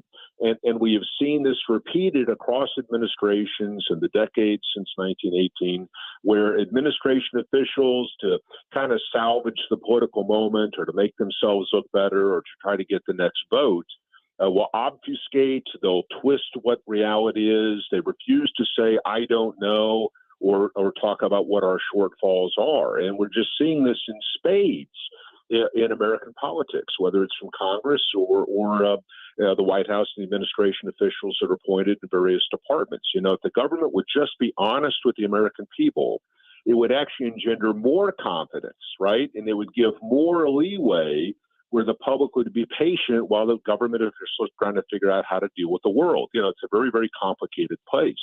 And so I think again, the spokespersons at the White House, Jen Psaki, they're at the Pentagon, at the State Department, when they try to put the best face on a really bad situation, everybody sees through that. And then you're less likely to believe anything else that they say. And so the best messaging we've seen so far is from Zelensky himself, from Boris Johnson, they're a prime minister in the UK that, paid a visit to that country, and to other officials who seem to be articulating the reality that all of us are seeing in this daily drumbeat of news reporting. I think it's a lesson for all of us that it's much better to be honest, even if you take a short-term hit, because over time, it improves reputation and credibility. We're speaking with Dakota Wood, the Senior Research Fellow for Defense Programs at the Heritage Foundation. How long of a lasting impact does the passive nature of this administration affect America's position in the world when we have a new administration come in? If it's a bullish administration like the Trump administration, maybe it's not Trump, but it's somebody who is more aggressive and wants to take the bull by the horns. Is that something that's immediately noticed across the globe? It could be handled in one administration in some areas. In a different way, it'll take 15 years, I think, into the mid-2030s. So there's a material component to this, which is the status of U.S. military power, U.S. presence in various regions, trade relationships that we'll have other countries. How willing are people going to be to line up to be America's friends if we have shown ourselves to be kind of, fair weather, right, or not really trustworthy? Think about the agreement that deals with Iran's nuclear program and how that's been started and stopped and those sorts of things. So those are kind of long-term damages that will take, a decade or more to correct. But in the short term, you could have another administration comes in, very Trumpian, and says, no, we're not going to tolerate this. And here's an immediate reaction, an immediate response of, putting officials in a capital under siege and not withdrawing our diplomatic presence out of Ukraine, on the drop of a hat, right? Any potential risk, and we're going to get our people out. Well, what kind of a message does that send? So whereas President Trump said, look, the United States has promised to move the U.S. Embassy from Tel Aviv to Jerusalem, and he did it, right? So you can do things that have an immediate impact that shows the rest of the world that America is a force to be reckoned with. So there are some things that can be done right away. Others take many years to correct. I'm curious, Dakota, about your thoughts on this relief bill, $33 billion in aid. It's under the umbrella of helping the Ukrainian people. Is this what Zelensky is asking for? Is this the help that he needs? Well, that's when you give somebody a missile, you say, how much did the missile cost? And so you count that up in that total. So we're giving anti-armor weapons in the form of Javelin, anti-tank missiles, and anti-air missiles like in the form of a Stinger, artillery pieces. They kind of come up with that bill of goods, and they say, what is that total cost? So that $33 billion, the administration has said, should sustain the war effort support through September. So let's say the next 6 months. But war has kind of a language of its own tempo, its own ravenous demand. As things get more desperate, people use more munitions. So, coughing up or providing the support that we're doing now is absolutely essential, but there's no way to know whether that $33 billion in equivalent funding is going to last 2 months or 10 months. It depends on what the Russian response is and whether Ukraine can stay in the fight. But every piece of equipment that we provide comes out of our own inventory. And so the next defense budget is going to have to account for buying the new things to backfill what we're using up from existing U.S. stocks. I mean, we've used up 1/3 of these anti-tank guided missiles and 1/4 of the anti-air missiles that come out of the existing stocks that we would have for other contingencies. Are we weakening our own military by doing this? In a sense, we are. I mean, if you thought that you might have to do something to support Israel, for example, or whatever, Saudi Arabia or Taiwan or Japan, we only have so many things in our inventory in tanks and airplanes and ships. So if you use something that up, right, you are accepting a little bit of risk in that. So, for example, these Stinger anti-aircraft missiles, the Defense Department hasn't bought any in 18 years. And so the production line for those is almost non-existent. I mean, some of the suppliers are out of business and some of the parts for them aren't even made. So the primary manufacturer says it'll be at least 2 years before they can start delivering replacement weapons to the U.S. military. So, the longer you push out your horizon for the potential of some kind of conflict, that's risk that we're accepting. But if we don't provide support, then Ukraine collapses, and Russia now is a big, evil influence there across the continent of Europe. Yeah. All of these reasons why I wish that we had a more competent plan. Right. At least the appearance of one would be fantastic. Dakota Wood, thank you. Always a pleasure to have you on here, and certainly lots to talk about.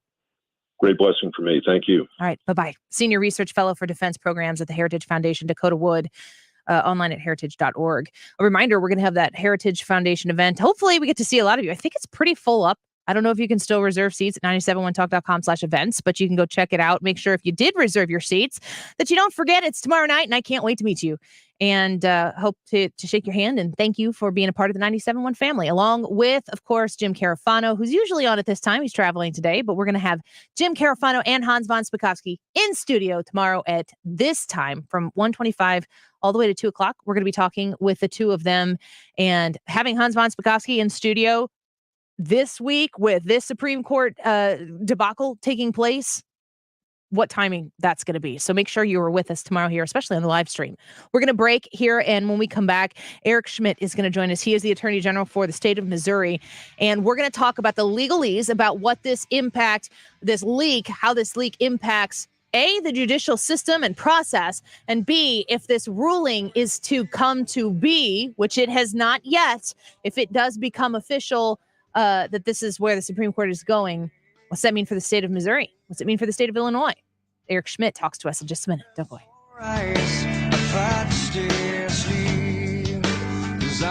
The Annie Frey Show is streaming online. Watch us live on YouTube and subscribe. 'Cause there's a hunger, a longing to escape. 97.1 is St. Louis's radio destination for information with perspective. It's where St. Louis and beyond comes to talk. Right here, right now. This is 97.1 FM Talk. So Tuesday, May 24th, I am going to be joining Mark and Mark. The boys and I are going to be joining Thomas Helbig at the next Protecting Your Retirement educational event. I'm very excited to bring the people together, the shows together here on 97.1 to come talk to you about how you can protect your retirement with the best get in town. And that's working with Thomas Helbig and the Retirement Advisory Group. When you are looking at retirement being right around the corner and you're looking at an economy that we are staring down right now, what's going to happen next? I don't know. I'm certainly not the expert. Thomas Helbig doesn't know what's going to happen next, but he does know how to make sure that you can engage in that retirement when you want in a worry-free capacity. It is a priceless endeavor, and this is a free event. So why don't you make the plan, schedule yourself about, I don't know, it's like an hour or so of time at Plaza Frontenac, and you can join us on May 24th. 6:30 p.m. is when the event starts. I get there from about 6 o'clock, and I'm going to hang out and shake as many hands as I possibly can up until 6:30 when the event starts and meet you. Hopefully, Mark and Mark be there as well. Frontenac Hilton, you got to reserve your spot. 314-993-9494. That's 314-993-9494. You can register online as well at retirementkey.com. Hi guys, it's Andrew with Pineview Medical Clinic. Is erectile dysfunction damaging your relationship? Are you sick of the pill and all the side effects? Well, welcome to the future. We have a major medical breakthrough. Pineview Medical Clinic uses the most advanced form of wave therapy. Backed by 60 clinical studies, our technology uses pressure waves to repair and open up blood vessels. We've helped countless men get rid of their ED. But what is the true end result? Their relationship, even their lives, improve drastically. If you're ready to regain your love life, call us right now, and not only will the assessment and ultrasound be free, we'll also give you a gift that produces immediate results in the bedroom. It almost never fails. This is worth $550, and it's free to callers right now. 314-530-7777. That's 314-530-7777. Put a stop to your erectile dysfunction and experience what I call the happiness ripple effect. Call Pineview Medical Clinic now. 314-530-7777. This is a great time of the year to upgrade the energy efficiency in your home with my friends at Window World. Mark Cox here to tell you more about my experience with Window World. They replaced a couple of windows at my house. They were just panes of glass. We wanted to be able to get some airflow into the master bathroom. They came out, they gave us a free estimate, and then had the windows at seams installed in no time. Very professional. Lifetime warranty I get, and you get an extra double strength glass on their replacement windows that's not common. So you're getting a great price, simply the best for less. They do front entry doors, rear entry doors if you're looking to replace that back door or sliding glass door in your home. They've got a great selection at Window World. They're also right now offering 18 months, same as cash financing, of course, with approved credit. The preferred window of the St. Louis Blues. 314-993-1800, windowworld.com. I'll be there for you. And on May 13th, we hope you'll be there too. It's Friends Night at the ballpark. Pivot down to Busch Stadium on Friday, May 13th, when the Cardinals host the Giants. With the purchase of a special theme ticket, fans will take home their own Central Perk mug. Come early for a pregame concert of 90s hits from Proud Larry. That's Friday, May 13th, Friends Night at the ballpark. For tickets or more details, visit cardinals.com/theme. 2022 marks the 40th anniversary of the memorable 1982 World Championship team. The Cardinals will be celebrating this remarkable championship team all season long. On Friday, May 13th, the Cardinals host the San Francisco Giants. And that night, 25,000 fans, ages 16 and older, take home a 1982 inspired performance hat, courtesy of Quick Trip. That's Friday, May 13th. Get your tickets at Cardinals.com. It's time for an $89 AC tune-up. ChevroletChili.com. This is the Annie Frey Show. Follow Annie on Twitter at Annie Frey Show.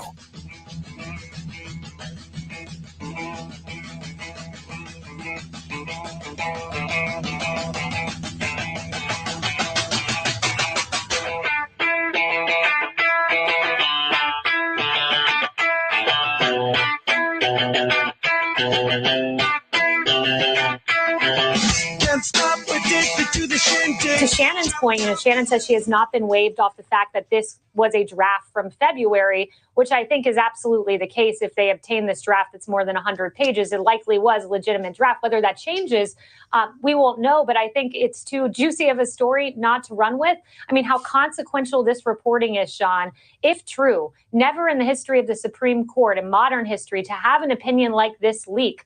And it makes you wonder how it leaked. Was it a clerk and that maybe disagreed with the opinion and took this unprecedented step to put public pressure on justices as they're still making their decisions? I don't know, but someone, it would seem to me, with a motive, clearly leaked this in a way that is very unusual for the Supreme Court. Kayleigh McEnany reacting to the leaker of that Supreme Court ruling that is not official. It is a rough draft, as we've heard from several people. It is generated from February, so time has passed between now and when that initial draft was written, so that means it could have changed over the course of time. But the one thing that I'm gleaning from people who are way smarter than me is that the act of this leak is unprecedented and could have huge implications on the process of our judicial system and how the Supreme Court goes about its rulings. So let's talk to somebody who's actually argued in front of the Supreme Court. Like last week, the Attorney General of the state of Missouri, Eric Schmitt, joins us now. Welcome back to the show, Eric. We appreciate you having you here. This is quite an amazing story so far. No doubt about it. And you're right. And a lot of times I think people say, things are unprecedented, and they're not really unprecedented. This is unprecedented. It's literally never happened before. The idea that you would have,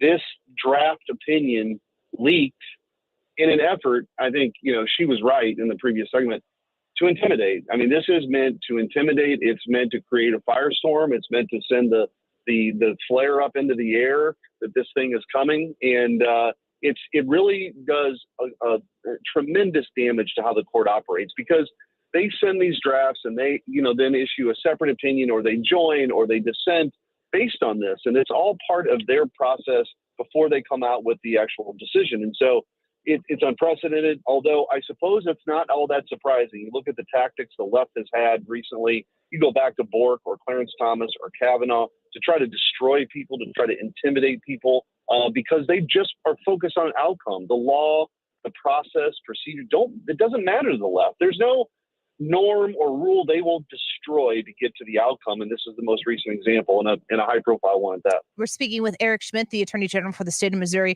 I've got so many questions that I want to get to with you as somebody who is in this legal system.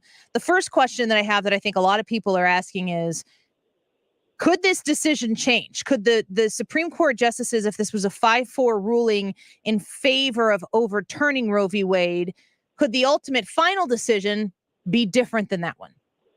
It's possible. I mean, nothing's final until they actually, issue the opinion. So, who knows what's happened between February and now? If this was an attempt to, again, there was maybe to get a fifth vote to be not a fifth vote. Who knows? But I think, anybody who's looked at the circumstances here, that is the intent. But the draft opinion isn't necessarily going to be the final opinion. And so anyway, it could change. It looks though like this is a very strong opinion from what we've seen. And by the way, consistent with the briefing that we've provided the court, Missouri, in the Mississippi case, the Dobbs case that's currently pending before the court. So Missouri was one of those states that weighed in with the court. This is certainly something that we would love to see come down. But again, it's not over till it's over. We're speaking with Eric Schmitt, the Attorney General of the state of Missouri, also a candidate for the United States Senate in the Republican primary to replace Roy Blunt as he retires from his seat. I want to know a little bit about the law of the land in the state of Missouri. I've talked a little bit about the abortion laws that exist in Illinois. Oh my gosh, they're egregious, they're disgusting, they're deplorable. And comparative to the laws that exist in the state of Missouri, if this opinion that has been written by Justice Alito becomes the final ruling, does that make abortion illegal? And what do the laws in the state of Missouri and the laws in the state of Illinois, where do those come into play? I can't speak to Illinois. I think Illinois just did something pretty radical that allows abortion up to the point of birth. I mean, it's crazy. Yes. So I can't speak about that. But Missouri, that's exactly what would happen. And there's 3 ways that would be triggered. So if Roe v. Wade is overturned, there's 3 ways it's triggered. A resolution from the governor stating that, or a proclamation from the governor stating that, the General Assembly issuing a resolution, or the Attorney General, who happens to be me, issuing an opinion that Roe v. Wade is overturned. And I've already today, because we were being asked, came out that I will move immediately to issue that opinion. So that is the practical outcome in Missouri. Every state's a little bit different. Not every state has what's called a trigger law like we have in Missouri. So once Roe versus Wade would be overturned, I would issue the opinion, and then that is the consequence. So it'll be a great day for the pro-life community that's fought for this for a very, very long time, because ultimately the Roe decision was flawed. There's no constitutional right to an abortion. You can't find that anywhere in the Constitution. The Supreme Court made it up out of thin air in 1972, 50 years ago. And because of that, the court would likely rule in this case, in the Dobbs case, that was not based on, the Constitution or any law. And therefore, it's up to the states now as a political question, as it should have been all along for 50 years, for states to decide how they want to handle this incredibly controversial topic. And even Ruth Bader Ginsburg had talked about how, 7 people, or I'm sorry, not 7, that's Missouri Supreme Court, 9 people deciding this issue in 1972 for the entire country, was a huge mistake. And that's really what this would get back to. The states would decide. Missouri would have their laws related to it. Illinois would have their laws. Arkansas would have their laws, associated with it. So that would be the practical result. So to drill down and to be explicitly clear, the overturning of Roe v. Wade, which has not happened yet, but if the Supreme Court were to officially release their ruling overturning Roe v. Wade, it does not make abortion legal. it goes to the states. And in a state like Missouri, who has a legislature the way they do, an attorney general as they do with you, Eric Schmitt, it would become a pro-life state. And that those laws would be in place in the state based on what the state wanted to have happen. That's correct. That is the likely outcome if and when Roe v. Wade is overturned. Yep. I think it's a question that I continue to see people saying, they think that the overturning of Roe v. Wade immediately means that abortion is illegal everywhere. I'm going to read to you somebody, Anna Navarro. It's not somebody who I listen to a whole lot when it comes to issues, but she asked a question on her Twitter account that I thought is a question that I see a lot of people asking, and who better to pose this question to than the Attorney General of the state of Missouri.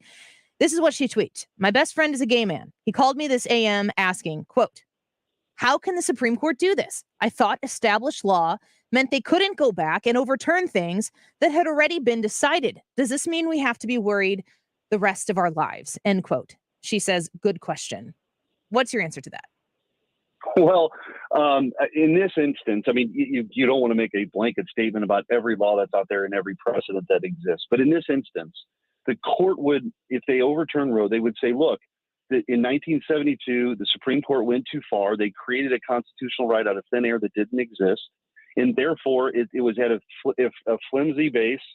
And we're overturning it. Just like, by the way, in Plessy versus Ferguson, which upheld segregation of schools based on race.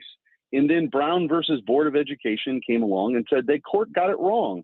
That was inaccurate. And so that's why in this instance, if we got a situation where Roe is overturned, they would essentially say that the decision from 50 years ago wasn't based on the Constitution, and therefore we view it differently, and it's up to the state to decide what they want their laws to be on this topic. Eric Schmitt joining us right now. As I mentioned earlier, you're a candidate for the United States Senate seat being vacated by the resignation of Senator Roy Blunt. I'm curious, if you were to win the primary and go on and win that seat, there's potential legislation that's going to be written one way or the other here on this issue, because it is now the issue that has been thrust to the front of the stage. What's at stake here, and what is Congress's role going to be in it?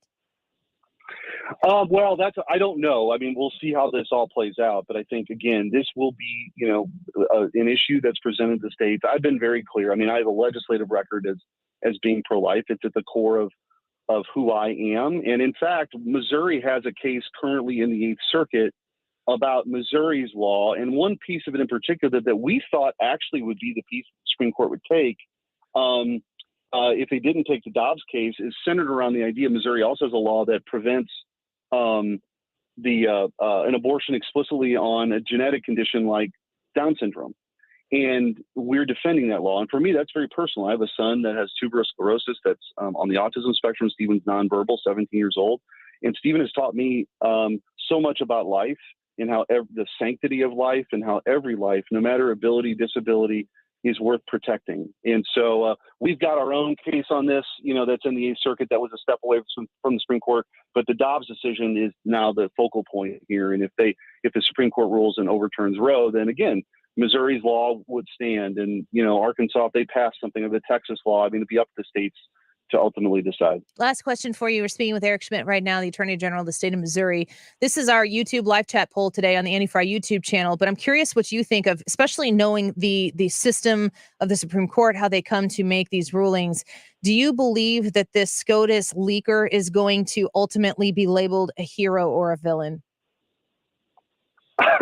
Ought to be a villain. I mean, there's just, I don't care where you're on, where you fall on this thing. It's just, it violates every norm, the process by which these justices, which are in charge with deciding very important cases, it's going to have a long-term impact, I would think, depending on who it is. I mean, if it's an outside hacker, that's one thing, right? We don't really know. It could be a clerk. It could be a justice. Yeah. I don't think that's likely, but I think we need to figure out, how this whole thing went down. But no matter what, I mean, it's unprecedented. It's not healthy for the court. And again, I think it was meant to draw attention and controversy and try to change somebody's opinion or put so much public pressure that somebody second guesses, where they're going to come down in this case. And that's wrong. Thank you for the time today, Eric Schmitt. We appreciate you. And Lord knows this story's going to continue to grow and grow in the coming days. And we appreciate you weighing in on it. Take care, Annie. Okay, bye-bye. Bye-bye. Eric Schmitt, the Missouri Attorney General, United States Senate candidate at Eric_Schmitt, Schmitt4Senate.com. Quick break. When we come back, we're going to continue to cover the story as it continues to evolve over the course of the afternoon here. We'll get the latest on it when we return in just a few minutes. Please go vote on that poll. Will the SCOTUS leaker be labeled a hero or a villain? I think we all kind of know what we think it should be, but you know how these things go. How do you think, how are the history books, or at least the next 2 years, going to label this person? Go vote, comment. We'll be back with more Annie Frey Show in just a minute. You're listening to the Annie Frey Show. Find the podcast, on-demand audio, and more at 971talk.com/Annie. The world I love, the trains I hop to be part of the wave, can't stop. Come and tell me when it's time to. The Mark Reardon Show. State Representative Mary Elizabeth Coleman. The congressional map is up to the legislature. We have not been able to get those done. The Senate passed a version. The House passed a version. No one's been willing to try to negotiate. Weekdays from 3 to 6 on 97.1 FM Talk. Looking to sell your house without all the hassle and pricey repair costs? Great! Because Chris Buys Homes in St. Louis loves buying fix-up homes in any condition, as is, no fees and no commissions. Call 314-782-8000, and Chris Buys Homes in St. Louis will give you a cash offer right now. No strings attached. We buy inherited houses, divorce houses, trashed houses, even those my tenant won't pay rent houses. Call Chris at 314-782-8000 and find out how easy it is to work with us. That's 314-782-8000. Do you think your home will be difficult to sell? Easy. Our team will provide you with personal guidance through our short and simple process to turn your house into a pile of gold. Just call Chris at 314-782-8000. 314-782-8000. That's 314-782-8000. And let Chris worry about everything. You run a small business, but who's running your HR? Do you have an HR manager? When's the last time you had an HR audit? Do your employees take workplace safety training? My last question to you is this. What are you waiting for? One complaint against your company can turn your world upside down. I'm Alan Jones, and I created Bambi specifically for small business, all so you can put your HR on autopilot. With Bambi's HR Autopilot, you'll automate the most important HR practices, like HR policies, workplace training, and employee feedback. And you'll get a dedicated HR manager, not for $80,000 a year, but yes, for $99 a month. We're here to help you navigate the most complex parts of your HR, available by phone, email, and real-time chat. And here's what I'm the most proud of. Bambi customers are 4 times less likely to have a claim filed against them, which is why Bambi has received thousands of 5-star reviews. You run your business. Let Bambi run your HR. Go to Bambi.com/time today for your free HR audit. Spelled BAMBEE.com/time. Bambi.com/time. Diabetic neuropathy, cold feet, resting leg pain, foot wounds that don't heal. These are classic signs of peripheral artery disease, or PAD. Left untreated, PAD can lead to gangrene and even lower limb amputation. Modern Vascular is a healthcare leader in the outpatient treatment of PAD. Last year, over 10,000 patients across the country chose Modern Vascular for the diagnosis and treatment of their PAD. Modern Vascular clinics consistently receive high Google review ratings and have received over 500 5-star patient reviews in the last 12 months. In fact, Modern Vascular has been recognized as the best PAD treatment specialist in the country. If you or someone you love is experiencing the symptoms of PAD, don't ignore it. Visit modernvascular.com today or call 844-4PAD-HELP to schedule a consultation in our local clinic. That's 844-4PAD-HELP. If you owe the IRS, you have a legal issue, and you need the Lance Drury Law Firm. We'll protect your rights. Log on at lancedrurylaw.com or call us toll-free at 888-367-6512. Hey, it's Mark Reardon, and if you're looking to get the exterior of your home or business repainted, CertaPro's expert painters can help. They focus on the power of timeliness, the power of inspiration, the power of doing it right, The power of localness, the power of minimal disruption. Each CertaPro painter's business is independently owned and operated and can help make your home or business look amazing. Get your free estimate at CertaPro.com. That's Certa with a C. I've hired CertaPro for more than a decade because the work is amazing. For your home or business and the power of pro, CertaPro painters. You're listening to the Annie Frey Show live from the Air Comfort Service Heating and Cooling Studio. In addition to heating and cooling, Air Comfort Service also offers indoor air quality, water heater, and AeroSeal duct sealing services. Get in your comfort zone with aircomfortservice.com. If it's bumper to bumper or smooth sailing, Sue Thomas has you covered with dependable traffic. Driven by Ambassador Midwest Floor Company, the best way to deal with in-home traffic. Experience more at Ambassador Midwest Floor.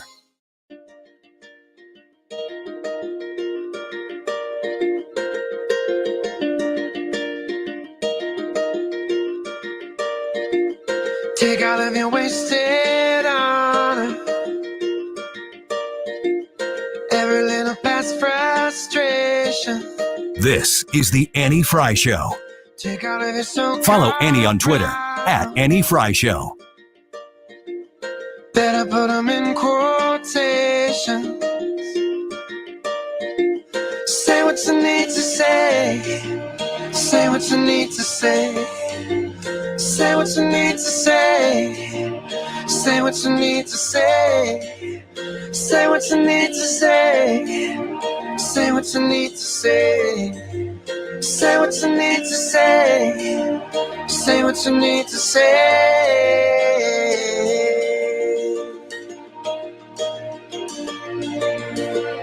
Walking like a one-man army. Court should tune out the bad faith noise and feel completely free to do their job. They should follow the facts and the law wherever that leads. As I've warned in the past, courts bowing to activist pressure would never enhance judicial legitimacy. It could only erode it. And the hostage takers would never settle for half a loaf. Mitch McConnell reacting to the massive news headline that broke last night from Politico that acquired a copy of a Justice Alito decision, 5-4 decision written by Alito. First draft, from what I understand, I think it was penned in February, according to what we saw Shannon Bream reporting. And if you are looking for information and news and facts, Shannon Bream, the go-to on this issue.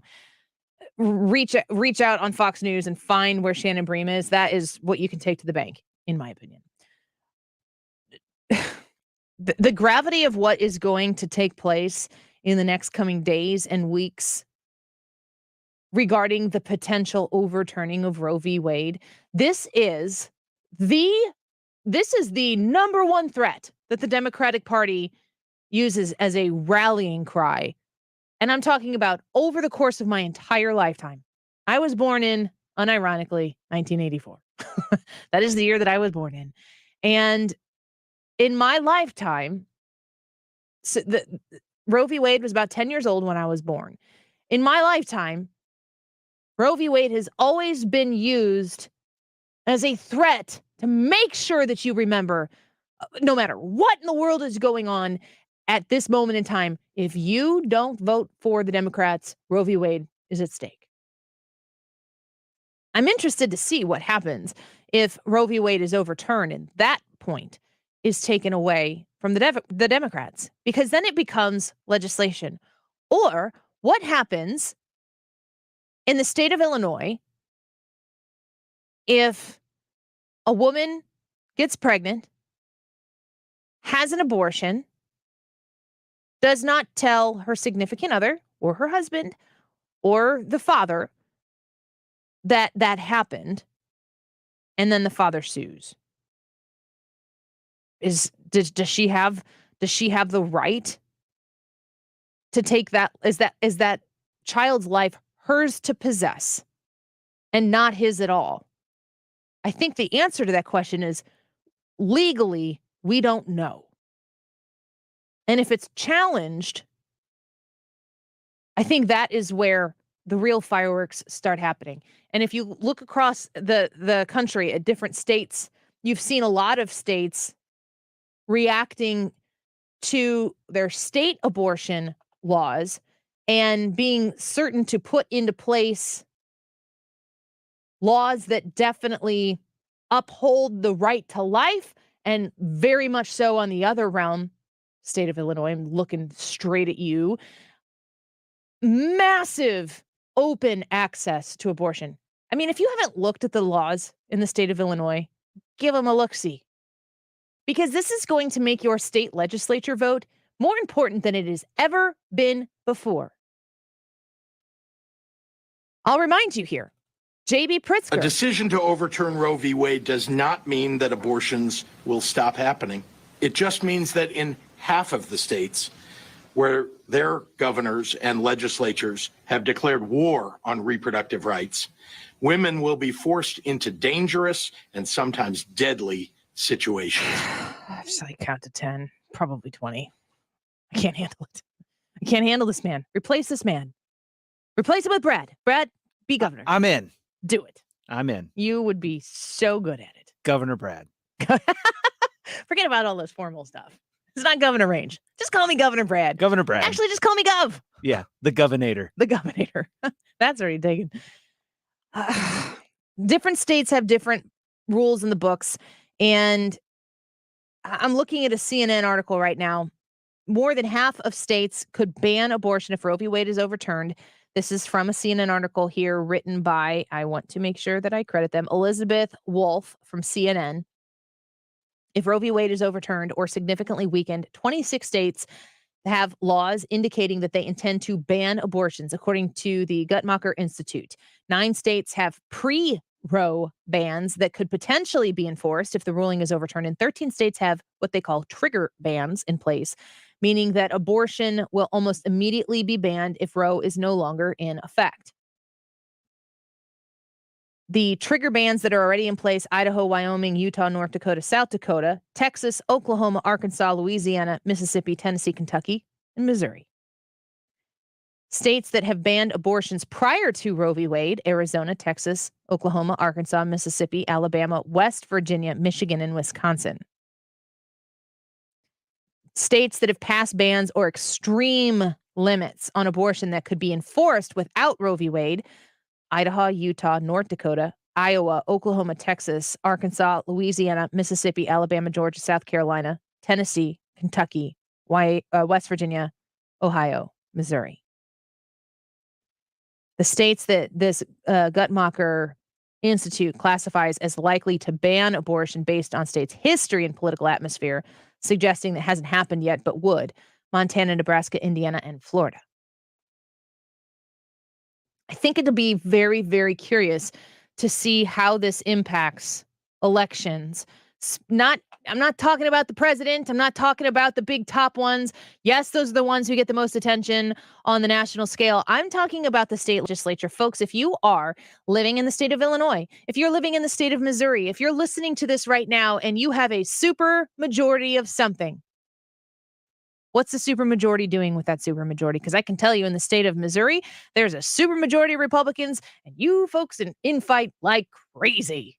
And I see a lot of things going on in the state Missouri, the Missouri state legislature, and I'm like, you got all this power. It doesn't look very Republican from time to time. You have the opportunity to do super conservative things, but you're not always doing those super conservative things. Why don't you? And I look at the state of Illinois, and they have a supermajority of Democrats in the House, a supermajority of Democrats in the Senate. They have a governor who is terrified of the overturning of Roe v. Wade because it could turn the situation deadly and dangerous. What an idiot. What a buffoon. If you are living in the state of Illinois and your representative is Katie Stewart, and your representative is Jay Hoffman, if your representative is LaToya Greenwood, if your representative or state senator is Christopher Belt, if it's Rochelle Crow, if you've got a Democrat representing you right now in your state government and you don't want to be the most pro-abortive state in the union, it's going to matter in this next election like it's never mattered before to send people to Springfield that are willing to uphold common sense and uphold life. We are, in the state of Illinois, so incredibly far from a moderate take on abortion. We are cheerleaders in the state of Illinois for abortion.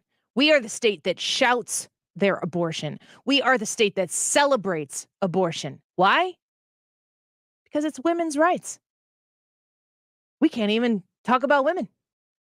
Women's rights are no longer women's rights. I guess this is birthing people rights, but if you're an abortive birthing person, that seems like an oxymoron. How do we even talk about these issues anymore? You know what you do?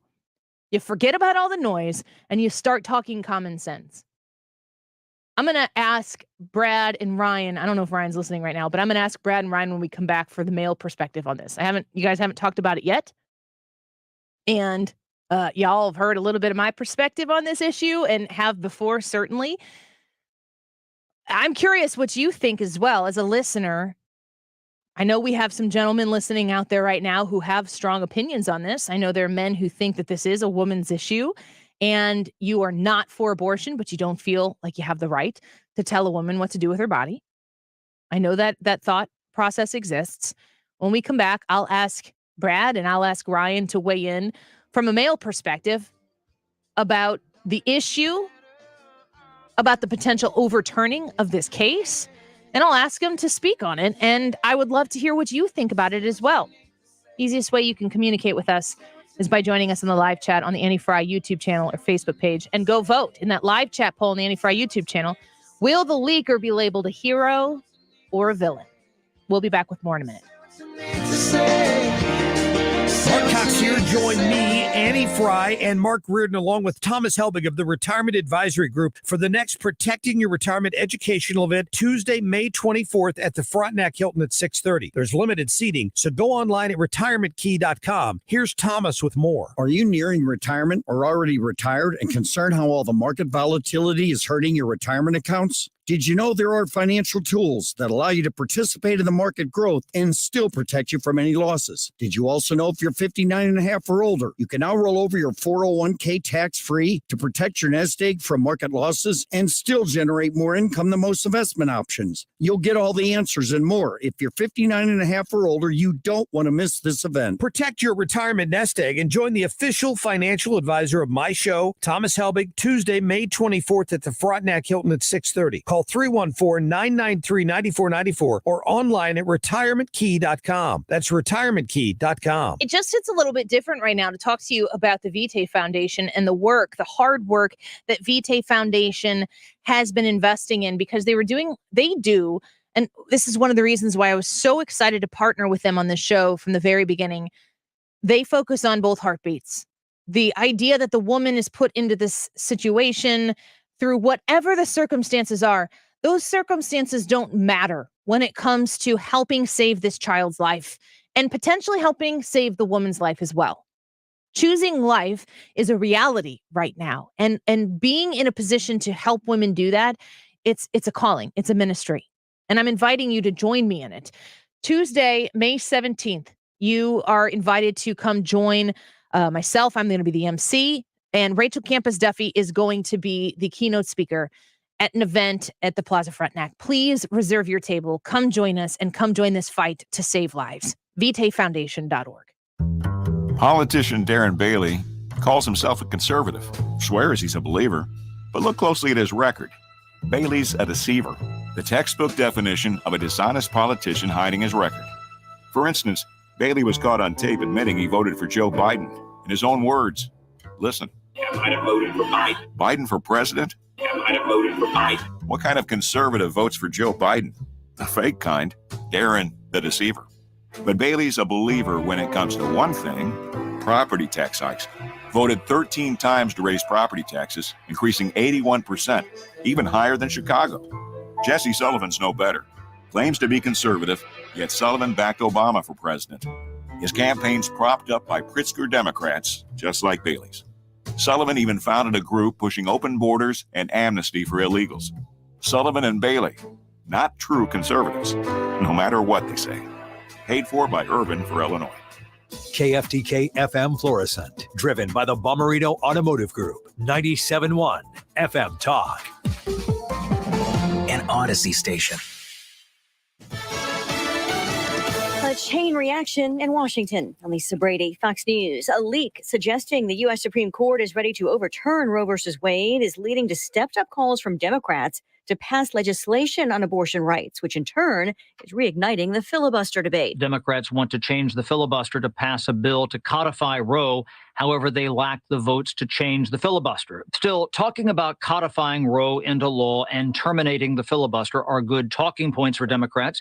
It gins up Democratic voters ahead of the midterms. Fox's Chad Pergram on Capitol Hill. Senate Republican leader Mitch McConnell accusing Democrats of playing politics. The radical left immediately rallied around the toxic stunt. The cheerleaders for partisan court packing applauded. What they suggested was the work of, quote, a brave clerk. Also suggesting the goal may be for the resulting firestorm to cause the court to reconsider. Chief Justice John Roberts calls the leak of a draft opinion an egregious breach of trust and says if the betrayal was intended to undermine the court's integrity, it will not succeed. White House spokeswoman Jen Psaki says beyond the leak, their focus is on protecting a woman's right to make choices about her health care, also insisting it's not a political issue. Senate Democratic leader Chuck Schumer. Republicans are spending all their focus on the leak because they don't want to talk about Roe v. Wade, where they know they're on the wrong side of history and on the wrong side of American people. Also saying he intends to have a vote in the Senate very soon on an abortion rights bill. A man who was fined for flying a large Trump flag over his business wins his court fight. The Minnesota Court of Appeals agreeing the flag amounted to free speech. The Buffalo City Council said it violated a local ordinance because of the size and lack of a permit. They could appeal to the state Supreme Court. America is listening to Fox News.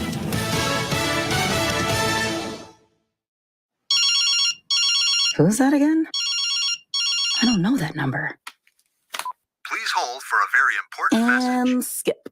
You can skip robocalls, but don't skip your well visits and recommended vaccines. They help protect you. So ask your doctor or pharmacist about any recommended vaccines you may need. Really? Again? And skip. A public service announcement from Vaccinate Your Family in collaboration with Merck. Finding great candidates to hire can be like, well, trying to find a needle in a haystack, but not with ZipRecruiter. Its powerful technology actively finds and invites qualified candidates to apply to your job. So while other companies might deliver a lot of hay, ZipRecruiter finds you the needle in the haystack. See why 4 out of 5 employers who post a job on ZipRecruiter get a quality candidate within the first day. Try ZipRecruiter for free at ZipRecruiter.com/trial. That's ZipRecruiter.com/trial. Air Comfort Service Heating and Cooling weather with Chief Meteorologist Dave Murray. Springtime alive and well as we get into the month of May. Partly to mostly cloudy skies, developing showers and thunderstorms, scattered variety going through the afternoon. 75 for the high. Tonight, windy with scattered showers and storms. 60 Tuesday, still unsettled. A mix of clouds and sunshine with scattered showers and storms. So not raining all the time. Stays windy Tuesday, 75. Partly sunny and dry on Wednesday. This is 97.1 FM Talk. Chief Meteorologist Dave Murray. Think about it. If you paid $100,000 for a degree that's going to pay you $20,000 a year, you didn't make a good investment. Talk about it. First of all, our economy is not trickle down. They're going to give out that money. You know what it's going to do? It's going to trickle up. And it's going to end up in the pocket of people who produce things and own things. So, yes, the billionaires will get richer. And it's nonsensical. Biden gave out a couple $1 trillion and it trickled up. It's the place for ideas. This is 97.1 FM Talk. Andrea's Steakhouse is in O'Fallon, Illinois, and from the moment you pull into their parking lot, you'll realize that it's an experience like no other. While you're there, if you enjoy your meal, which I'm pretty sure you will, pick up a bottle of Andrea's steak sauce and their salad dressing because they sell both at the restaurant. You can also get those at area grocery stores, though. Schnucks, Straub's, and Dierberg's all carry Andrea's steak sauce and Andrea's salad dressing, both very unique, both made right there at the location where the restaurant is. And while the experience is unique of eating at Andrea's Steakhouse, you can have that experience at home with your food because the food really is the main attraction. At Andrea's Steakhouse, you will get not only one of the best steaks you'll ever have in your life, and you will become a repeat customer if you've never been. I promise you that. But you get everything included with it: salad, baked potato. You don't usually get that now. Things are usually a la carte, right, at nice restaurants, but they give you the whole meal. It is a wonderful experience for any occasion, but a great one for specific occasions. Andreas.com. Recent impacts with inflation, ongoing COVID concerns, and geopolitical conflict have us all and the markets on edge. Heisey Advisory Group understands the importance of having a customized strategy for retirement, especially during uncertain times, to help ensure these concerns don't have an impact on your retirement. Heisey Advisory Group is a St. Louis-based, family-owned and operated holistic retirement planning firm. Our team has defined a process that puts together all the pieces of the financial puzzle, working with all of your service providers to help develop an individualized plan that grows with you as your life changes and your needs evolve. If you're not confident that your retirement plan is on track to deliver the lifestyle you want amid historic levels of uncertainty, call us today at 314-328-6000. Again, that's 314-328-6000. Investing involves risk, including the potential loss of principal. Firm provides insurance services. Investment advisory services offered only by duly registered individuals through A Wealth Management, LLC. Do you have an open wound on your foot or leg that is below the knee? If so, you may qualify for a research study being conducted to evaluate the safety and effectiveness of an investigational medication that may improve blood flow and help with healing. Qualified participants will receive all study-related treatment at no cost. You will be compensated for your time and travel. If you are 18 years or older and have a non-healing wound, please call 314-707-2347. Again, the number is 314-707-2347. Leaving a child in a hot vehicle can lead to their death very quickly. Set cell phone reminders or place something you'll need in the back seat so you don't forget your child is in the car. Look for your baby before you lock. Brought to you by NHTSA. Take action to demand #more for mental health by creating your own graphic to share out on social media. Customize your message, choose the colors, and add your handle for a personalized touch. Head on over to the generator to make it happen. moreformentalhealth.org/share. If you like the blues or something as specific as Celtic Lightning, Odyssey's got you covered with exclusive music stations. It's all on the Odyssey app. Download it today. This hour of the Annie Frey Show is sponsored by The Loading Dock. River views, outdoor dining, live music, and overnight accommodations. The Loading Dock on the river in Grafton, Illinois.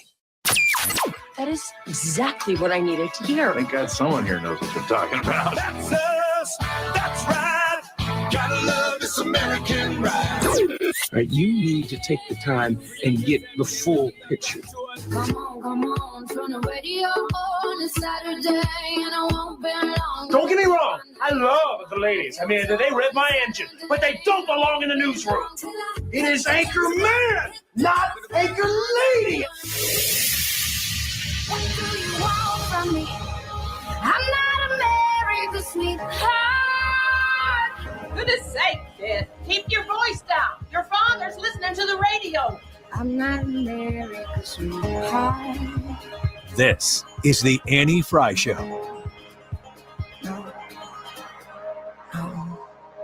Now that the court is poised to strike down Roe, it is my intention for the Senate to hold a vote on legislation to codify the right to an abortion in law. I'm not going to do it. I won't go there. I'm reading an article and I've already committed too much of my time, but apparently The View reacted to it today in meltdown fashion. And as I said to these gentlemen off the air, they are so dumb and stupid. I can't. I can't. These women. You sure you're going to watch that? It's not necessarily going to be the best thing to do. To have a calm, nice night. I'm going to need to have a whole situation set up around me in order to take that in.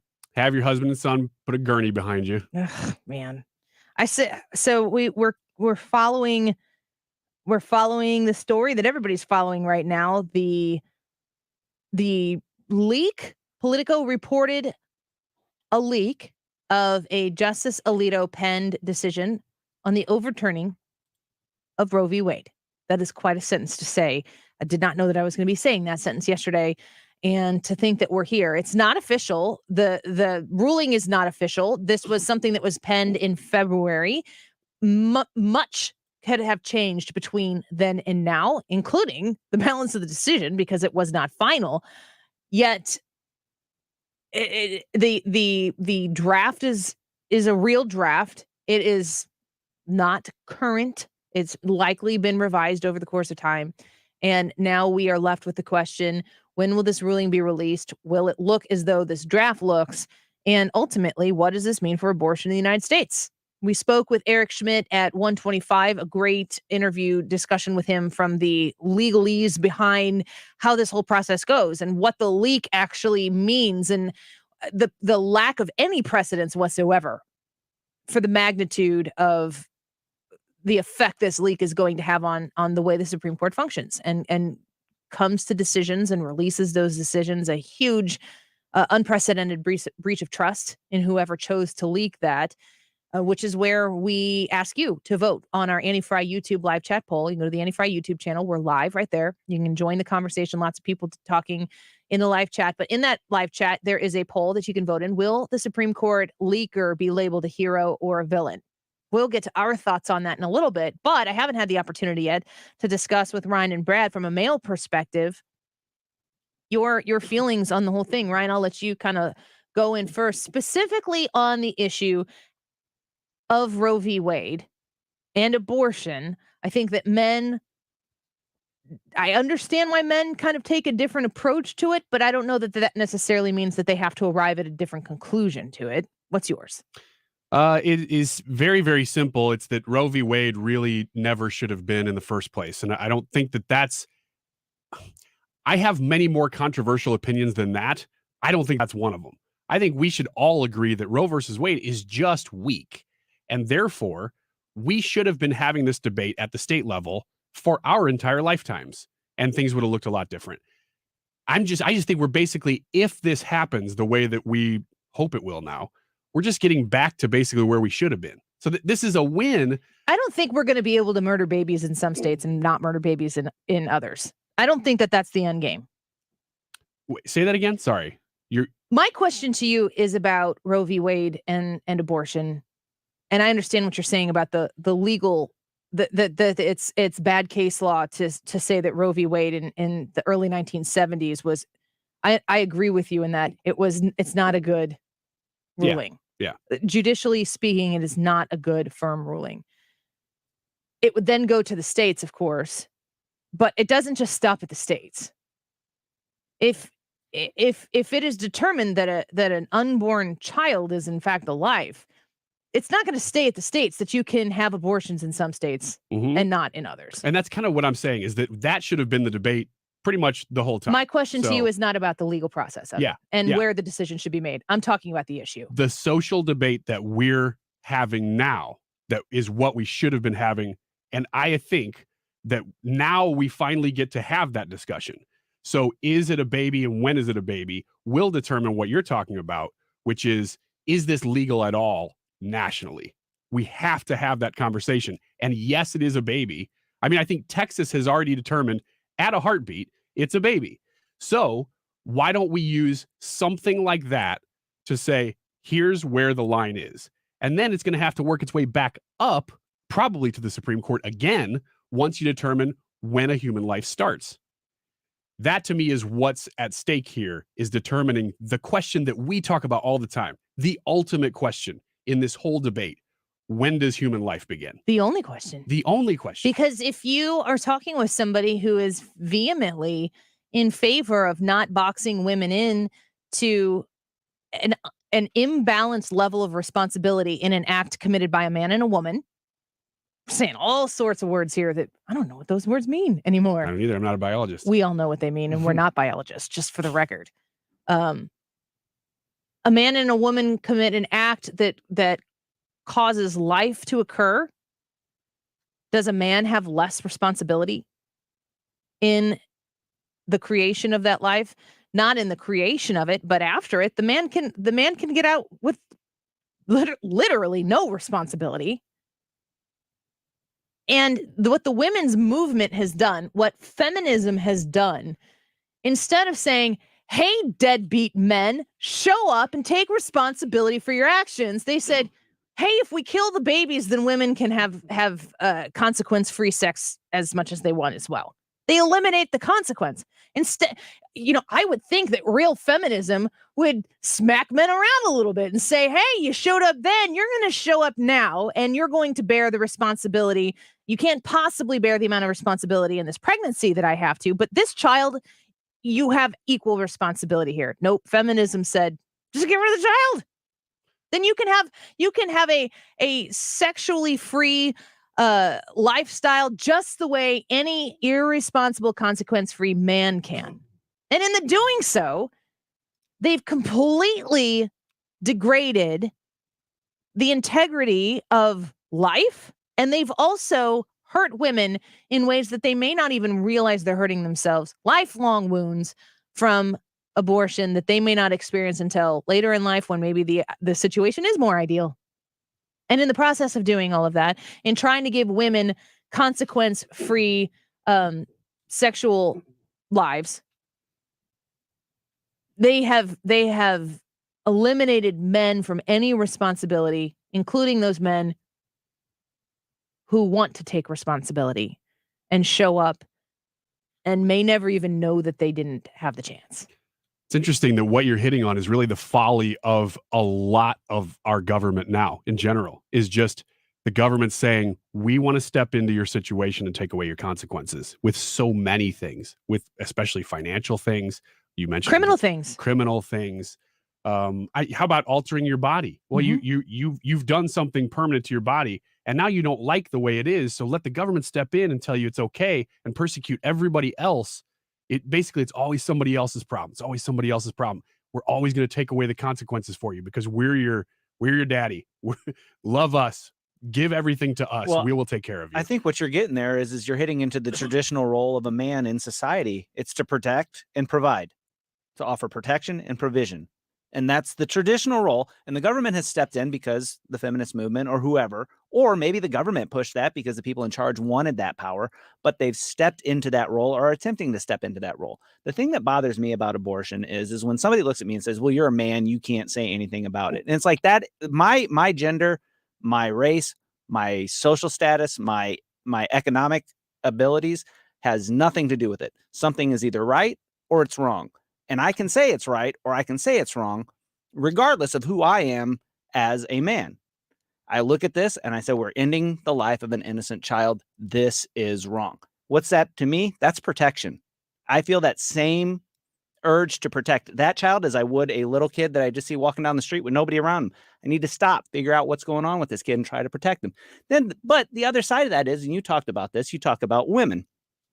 They need support, right? Yeah. They need support. As a man, I am all for whatever it is that we can take to come alongside these women. We have $500 million going to Planned Parenthood right now that could go to adoption services and help these women. My goodness. And let's double it. Let's triple it. That we can take care of these women as they go through this. This should not be a financial or a struggle or a burden, especially if a man on the other side of it who was part of this thing abandoned and shirked his responsibilities as a man.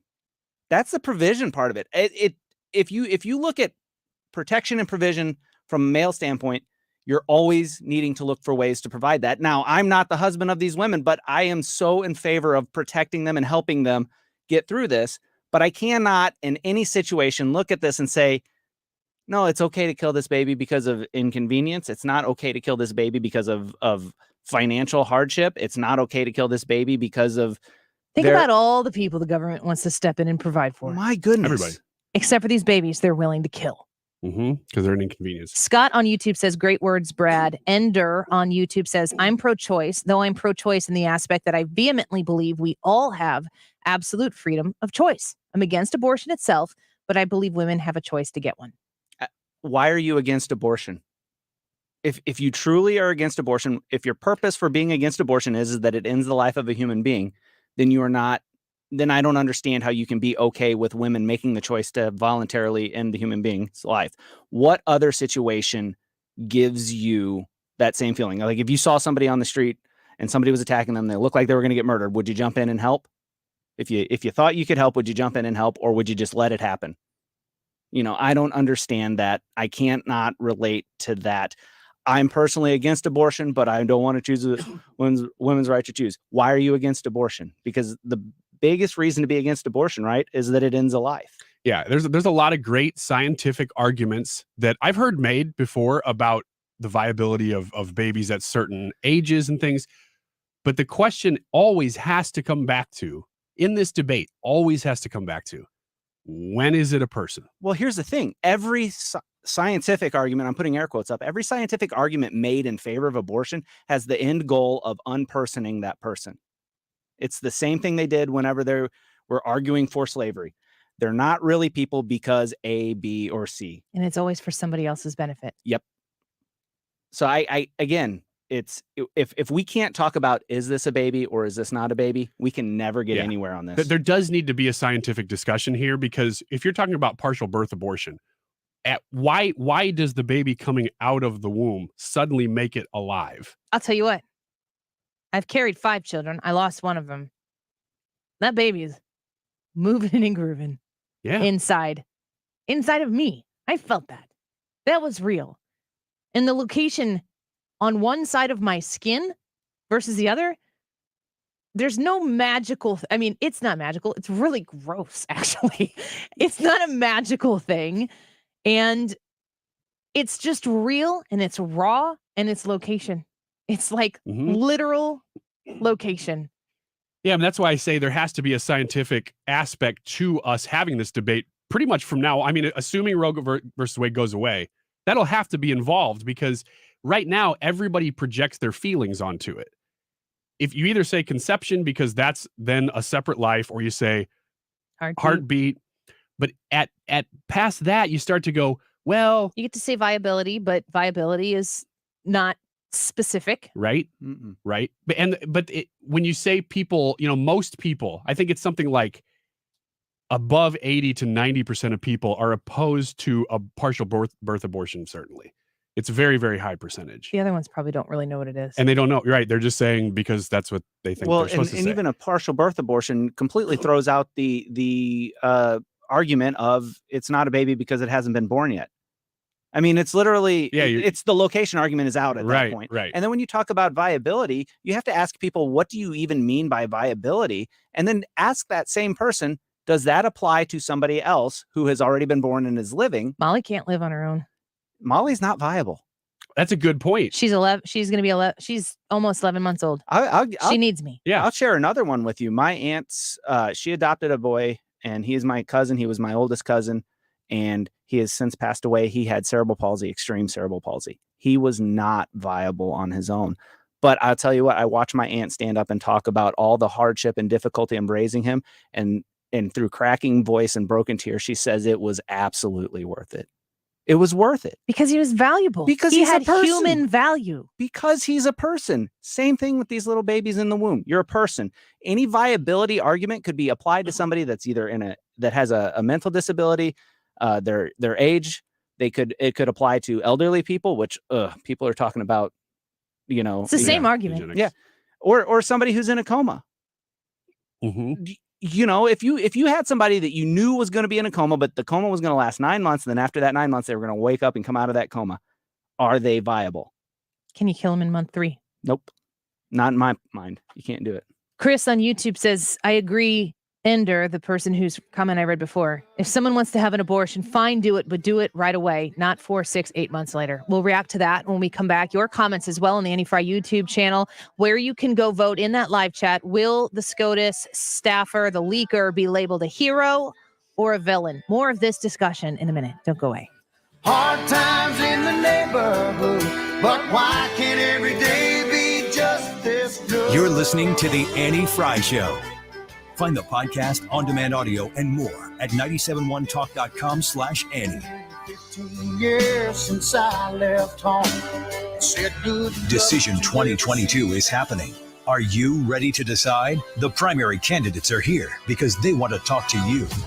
Decision 2022, right here, right now, on 97.1 FM Talk. If you were looking to turn the flooring experience in your house into a luxury experience, and you, like me, like carpet in the home. I think it makes it cozier. I think it makes it homier. You are looking for that Smart Strand Mohawk Silk Reserve, and you can get it at Michael's Flooring Outlet. It is an incredibly easy to clean product, but it gives you that luxurious feel. It can turn your floor, like I said, into that luxury experience. High performance carpet, fiber technology, and innovation. And the folks at Michael's Flooring Outlet, they know all about this. They know how to pair you and your flooring needs with the best products that are out there, like the Smart Strand Mohawk Silk Reserve. If you're looking for hardwoods, if you're looking for tile or vinyl, or if you're looking for a solution for your commercial location, Michael's Flooring Outlet has the best staff. Mike at Michael's Flooring Outlet he's the genius. He is the guy who has been selling flooring as a locally owned and operated store here in St. Louis for over a quarter century. He's the best. Quality, value, customer service. It's all at Michael's Flooring Outlet. You can go to any of their 3 locations or visit them online at igotfloor.com. The NBA playoffs are heating up. Unlock every angle with coverage from the BetQL network. Find out which teams could cause an upset, get the latest injury updates, and find out where the money line is moving with daily coverage from the Daily Tip. Go deeper into each series with BetQL Daily and You Better You Bet. And get live reactions to the biggest playoff moments with BetMGM tonight. Get started with the Odyssey app or find us on Twitch. Hi, this is Lance Drury with the Lance Drury Law Firm. When it comes to your tax issues, why would you trust some faceless national company that uses cartoons in its ads to protect you? Tax problems are not funny and should not be treated lightly. If you owe the IRS, you have a legal issue and you need a lawyer that will protect your rights. You can't meet face-to-face with a cartoon. And what happens if the national company can't resolve your issue and stops returning calls? Do yourself a favor and call the Lance Drury Law Firm. Our office is right here in St. Louis. I am a local attorney specializing in tax resolution. You can come in and sit down with a licensed, experienced attorney and put a name with a face. When it comes to tax issues, don't go with a cartoon. Get serious help with the Lance Drury Law Firm. Remember, if you have IRS issues, you have legal issues. Call attorney Lance Drury, 314-260-6120, or go to Lance, D-R-U-R-Y law.com. The choice of a lawyer is an important decision and should not be based solely upon advertisements. In life, you can count on 3 things: death, taxes, and your car breaking down. Mark Cox here. I can't do anything about the first 2, but for the car breaking down, that's why I have CarShield. CarShield offers protection plans for around $100 a month that cover more parts than ever before, whether your car has a few thousand or 150,000 miles. When you need a repair, you don't have to deal with the paperwork or the headaches. All you have to do is choose the mechanic to do the work. CarShield handles the rest. You can also count on CarShield to take care of you if your car breaks down and you're stuck on the side of the road. Every protection plan includes coast-to-coast roadside assistance, rental car options, and trip reimbursement at no extra cost. Get your coverage today. Lock in your price. It'll never go up at carshield.com/Cox or call 800-391-8888 to save 10% on your plan. That's carshield.com/Cox or 800-391-8888. 2022 is zipping by quickly, and if you haven't taken care of that big exterior painting job for your home or business, CertaPro painters can help. I've depended on CertaPro for all my painting needs for more than a decade now. They talk about something called the power of pro. That's the power of timeliness, the power of doing it right, the power of minimal disruption. They work to make sure it's a smooth project from start to finish. Each CertaPro painter's business is independently owned and operated. Schedule your free estimate at CertaPro.com. That's Certa with a C. CertaPro painters, the power of pro. Check out CertaPro.com today. It's time for an $89 AC tune-up.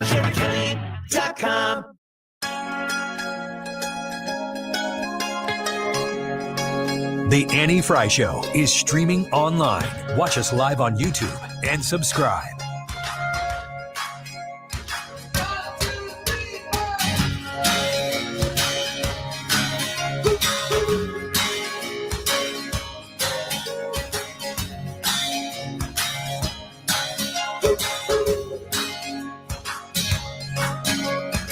Everybody's hometown, there's a reason not to stay. Welcome back to the Annie Frey Show. I know that you get a big story, you get a big headline coming through. I try to put that throughout the course of the show, so we hit on it and we're never too far away from the topic. But the topic of discussion today is too big to really surrender to too much else. And that is the Politico report that the Supreme Court has written a rough draft that was leaked, written by Justice Alito, and that they're going to overturn Roe v. Wade. The draft is from February, and it is going to potentially become the ruling, but could change between now and then.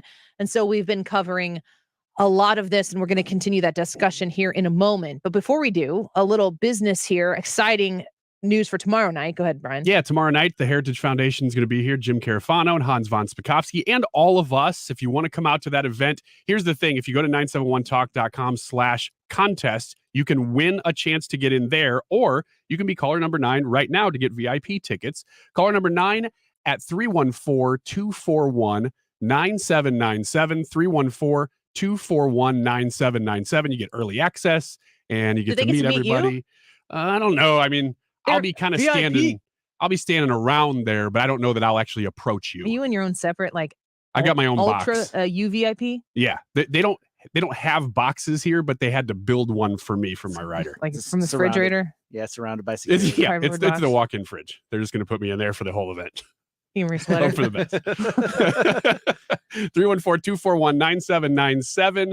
Caller number 9 wins a pair of VIP tickets to that event tomorrow night. Looking forward to seeing you. I'm excited about that event. So I said before we went to the break, I'm going to try to find the comment here specifically, but you got the gist of it. The idea that if you're going to have an abortion, just do it early. I mean, what Ryan, what you were discussing before is the if Roe v. Wade is overturned, the conversation we're going to have now is, what are we talking about? Exactly. There have to be some things that are agreed upon. Yeah. And so here's where I fall. Personally, I like doing analysis and stuff like that. And there is a ton of that to do here. But personally speaking, I believe that life starts at conception, like many others do. I am very, very willing, though, to compromise to get closer to that legally. So if somebody says, well, would you take a heartbeat bill? Would you take a whatever? Anything that moves it closer to conception, in my opinion, is moving in the right direction. And that's honestly where the battle is going to have to happen. Some states are going to immediately outlaw if Roe gets overturned, because like we said, we don't know for sure. But if that happens, there are trigger laws that are going to go into place right away that will take dozens of states immediately over make abortion illegal. We talked about those. I don't know if you got to hear this before, but we were covering from CNN. More than half of the states could ban abortion if Roe v. Wade is overturned. If it's overturned or significantly weakened, 26 states have laws indicating that they intend to ban abortions. 9 states have pre-Roe bans that could potentially be enforced if the ruling is overturned. 13 states have trigger bans in place, meaning that abortion will almost immediately be banned if Roe is no longer in effect. So, I mean, there's the law, the legal part of this, but then there's the advocacy, the heart of the matter. And I believe, ironically enough, that men are going to be the tipping point in where this goes. If men continue to sit on the sidelines and not speak on this issue, and I'm seeing a lot of the comments in the chat here, people saying that they're super opposed to abortion, but they don't feel okay telling a woman what to do. I respect where you're coming from, but I'm saying, grow some cojones. It seems there's a logical fallacy there. It is. To me, that's a logical fallacy. Yeah. Go ahead. It's a Pontius Pilate moment. Yeah. It is. Yeah, it is. You have to come down on that. You can't say, well, I feel this way, you feel this way. Let's just bygones be bygones. It either is a person or it's not. And we keep coming back to that. That's where it's going to land. So I get that you kind of don't want to step in other people's territory, but you're allowing somebody else to step into that baby's territory if you don't do it. Sometimes stepping into other people's territory is necessary. And I understand, and this is like the whole thing where people don't like conflict, but sometimes conflict is necessary. The conflict is there. You can turn around and not face it, but it is still there. It is there. Exactly. That's a good point. You're not, at this point, you can't run away from it. It's going to be right in your face. Regardless of what you're doing. As a voter, no matter what you do. You're making a statement. Mm-hmm. Yes. Yeah, you can choose to sit it out, but that's a statement in and of itself. And I question your conviction. Like you were saying, I question your convictions about abortion being wrong if you're just willing to not fight to end abortion. Now, I'm fine with having the debate with somebody about when a person is a person. That seems like where the debate should be. And I'm willing to have that conversation. And if somebody as well. says, no, I don't believe it until a heartbeat, that's fine. Let's have that debate, and I'll try to learn scientifically how to defend my position better because I'm not there yet. But that's where this whole thing is headed. And Annie, you were talking about men leading this discussion. I think, to me, and maybe this isn't just men, but this is, as a man, this is where my mind goes. We are going to have to, especially as Christians, really step up in the nonprofit zone and start to provide bigger, better options for everybody in all these states where abortion is no longer going to be allowed if that happens. Because there's a big influx of babies coming that are still going to be in bad situations. Those are real things that people are saying, well, these are bad situations and parents can't take care of them. Very true. Acknowledged that is true. We, as I would say, as the church, that's where we got to step in. That's where we have to do something. I couldn't agree more. Step your game up, right? The value of something is the price people are willing to pay. And if you think a person is valuable, what aren't you willing to give to help those people? So let's say you're going to partner with a lady in a crisis pregnancy. What isn't worth giving to help her and that child grow? That's why I was getting at the beginning there, when I was like, okay, Annie said we already give $500 million to Planned Parenthood. Well, if we could end Planned Parenthood and then invest that $500 million, I'd be willing to invest $1 billion, $1.5 billion. Let's really get into spending money where money is important, and that is protecting and helping lives, not just ending them, essentially. I look at all the things that we spend money on, and we're investing in killing babies. Your money, my money. Forget about the Hyde Amendment. If somebody comes into your budget, Ryan, I almost said Brian, which works. If somebody comes into your budget, Ryan, and says, "Hey, Wiggins family, we're going to give you $1,000 every month. You cannot spend it on your mortgage, though. You have to spend it on. You just can't put it into mortgage. Okay. Or maybe you can't spend it on your kids' tuition, or whatever it is they said. You're just going to obviously say, oh, I won't spend that $1,000 on my mortgage. I'll spend this $1,000 on my mortgage. And then you put the $1,000 that you did get that someone gave you into said activity that you want to do to fund, and then you can fit the parameters of that gift, that influx of money. It's the same thing that Planned Parenthood is doing. If you look at the profit that they make off of abortive services, they can't function without it. Why don't we treat abortion and tax dollars the same way that we treat public education and religion? Which is to say, schools do not get public funding. Tax dollars do not get public funding if they're religiously affiliated. Schools, if they're public education institutions and they provide public education services without the addition of religious education, public tax dollars can go to those institutions. If it is a woman's facility that provides women's health services, it cannot provide abortion services. But if it's providing mammograms and pap smears and birth control access and any type of other women's health issues that might arise that provide these services to women who maybe can't afford them elsewhere, that we can fund those services. But if you decide to include abortion in your services, in this point in time, you can continue to have abortion as a service that you offer, but you will not get a penny in tax dollars, because I promise you, if Planned Parenthood gets that $500 million taken away from them, they're going to have to reconsider some things. Is that so? Let's say that 25 states outlaw abortion after a potential Roe versus Wade is overturned. Is that federal money going to be just allocated to the ones that exist then, I guess? So all the abortion facilities that still exist would still be getting the same amount of money. Potentially. I don't get it. Well, there are abortion facilities in states right now that would have to close immediately on this. Without the federal money? No, immediately after, if Roe versus Wade is overturned. Yeah. So does then that money then just all get funneled to all the rest of them? Well, the question I would say, Planned Parenthood offers other services other than abortions. It's just not the moneymaker right at Planned Parenthood. So if abortion ceases to exist, how long can Planned Parenthood exist in these states? That's an interesting question. I think what's going to be interesting is watching, again, we're all presuming that, let's say Roe versus Wade is overturned, because we don't know yet.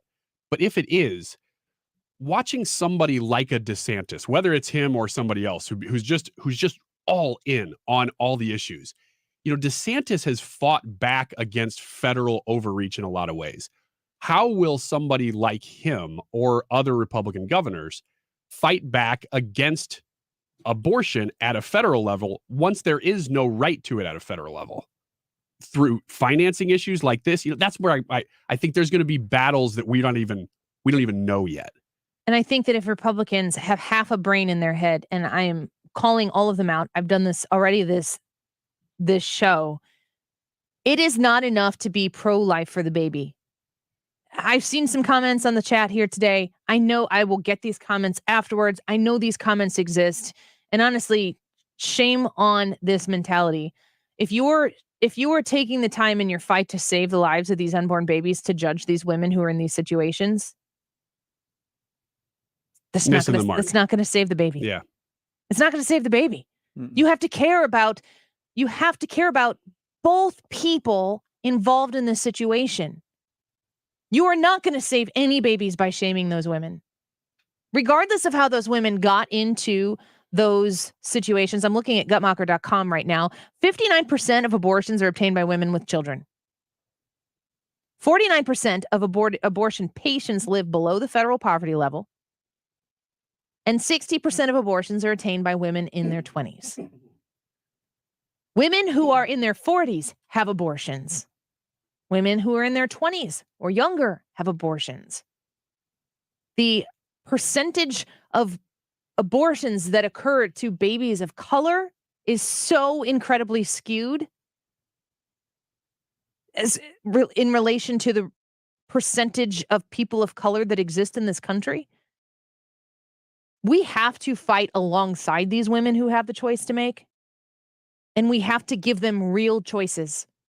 Because a lot of times these women go into these care centers thinking they have no choice. That's why they're there. And the other side is going, yeah, you go, girl. You do that thing and you flex when you're done because you're a woman and you have the choice and you're making that choice. You're choosing you, girl. You just, good on yourself for doing this. It doesn't feel good. It doesn't make it feel good. It's not going to feel good a month later. It's not going to feel good a year later. It's not going to feel good 5 years later when you're with the man that you've married and you decide to have a child and you go to your 10-week ultrasound and you see the baby that is growing inside of you. You are going to be sad in that moment when it should be a joyous moment because you're going to know. Everybody told you what everybody wanted you to think in that moment. But when you are in that ultrasound room and you are looking at that picture and you are hearing the heartbeat inside of you, you and maybe you alone, the only person on the planet that will ever know this secret, you are going to know what really happened and you are going to feel regret and hurt, maybe shame.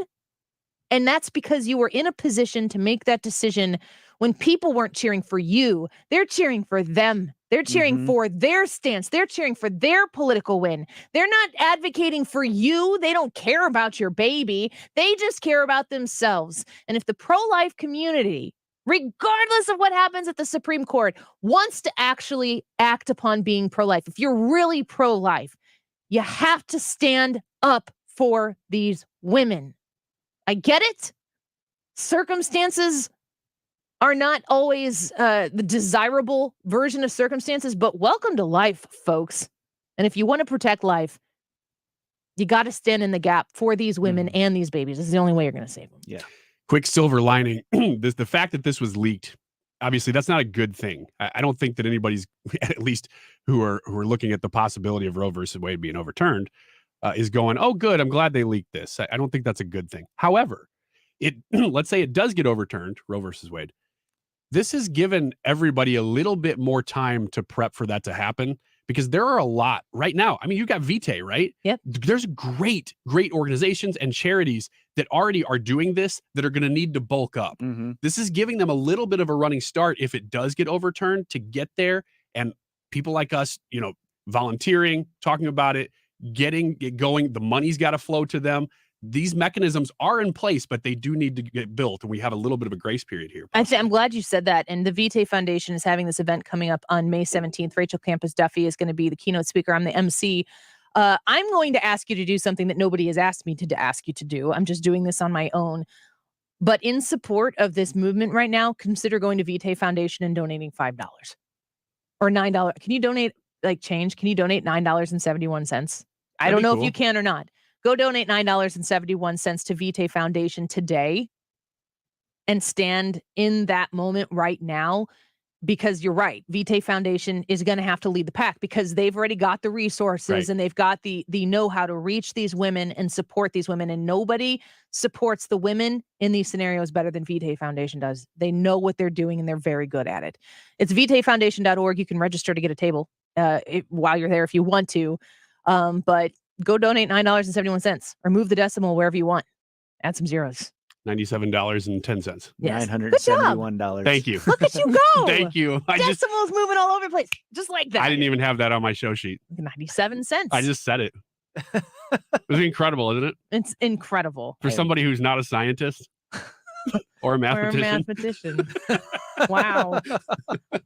I'm not even an artist. I don't even know what's going on. All right, let's take a quick break. We're going to get the results. A lot of votes coming in on the YouTube live chat poll. Hurry up on the commercial break and get your vote in. Comments as well. Hannah's going to come in and give us the results of the Annie Frey YouTube live chat poll. Will the SCOTUS leaker be labeled a hero or a villain? Your votes when we come back.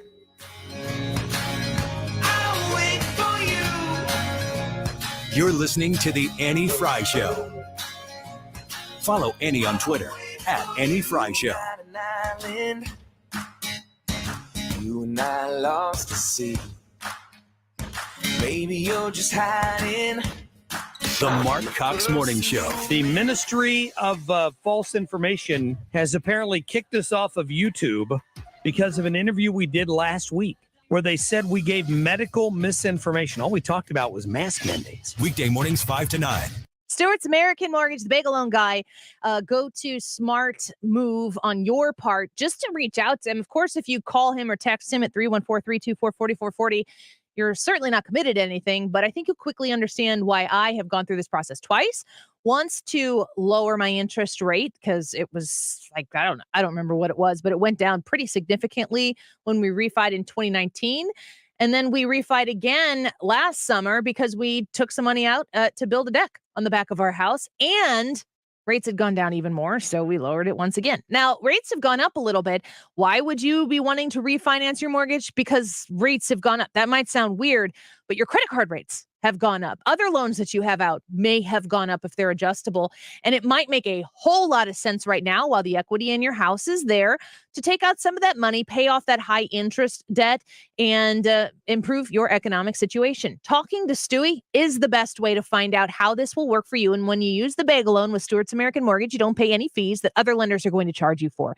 314-324-4440, 314-324-4440. Google the bagel loan, NMLS number 226715. Paid for by Bank on Yourself. Have you been putting your retirement savings in a 401k, IRA, or investment account? Then I have one word of advice. Stop. You've seen what's happening in the market. This is clearly no time to gamble. Can you really afford to lose any more of your retirement savings? Hey, here's the good news. You don't have to lose another penny because there's a better, safer way to save for retirement. And you can learn all about it in a free report. This is the report Wall Street desperately hopes you'll never see. Why? Because this method continues to grow your money, even when the market tumbles, just as it's done for more than 160 years. And it gives you tax-free and penalty-free access to your savings. These are treacherous times, and now, more than ever, you can't afford to take one wrong step. So get the information you need today to guarantee your retirement security. Hurry. To get this free report, go to SaveYourRetirementNow.com right now. That's SaveYourRetirementNow.com. SaveYourRetirementNow.com. Life happens, and suddenly you need to sell your home. When life happens for whatever the reason, you need a real estate agent you can trust and count on to help sell your home for the highest price with the least hassle possible. Hey, it's Mark Cox here. I'm sure you know a realtor or two. Everyone does. But I only trust and endorse one agent. Let me tell you about my friend and realtor Gloria Liu with Your Home Sold Guaranteed Realty and why you should call. Gloria Liu already has thousands of buyers. She has the experience and the expertise to help you when you need it most. Fact is, Gloria sells 2 times faster for 5% more money on average when compared to other agents, just like she did for Gary in St. Louis, thousands over asking price. When life happens, call the real estate agent I trust. Call Gloria Liu at 314-325-6888. That's 314-325-6888, or visit GloriaHasTheBuyers.com. Wealth-changing question. Is your advisor giving you incomplete advice? Besides investing, there's also taxes, insurance, estate planning, and other elements that can be stressful to organize. At Creative Planning, we provide all the expertise, all the advice you need, all in-house, ensuring all aspects of your wealth are working harder together, so you can enjoy your wealth instead of worrying about it.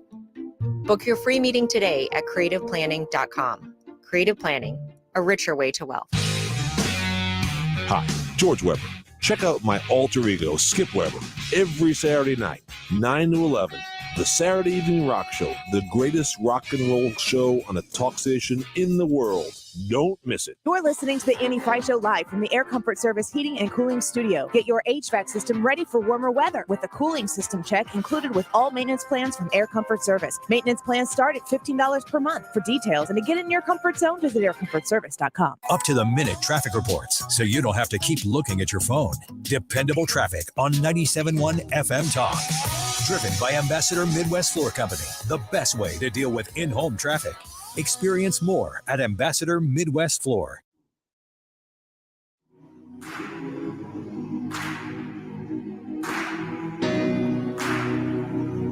This is the Annie Frey Show. Interact with Annie on Facebook. The Annie Frey Show.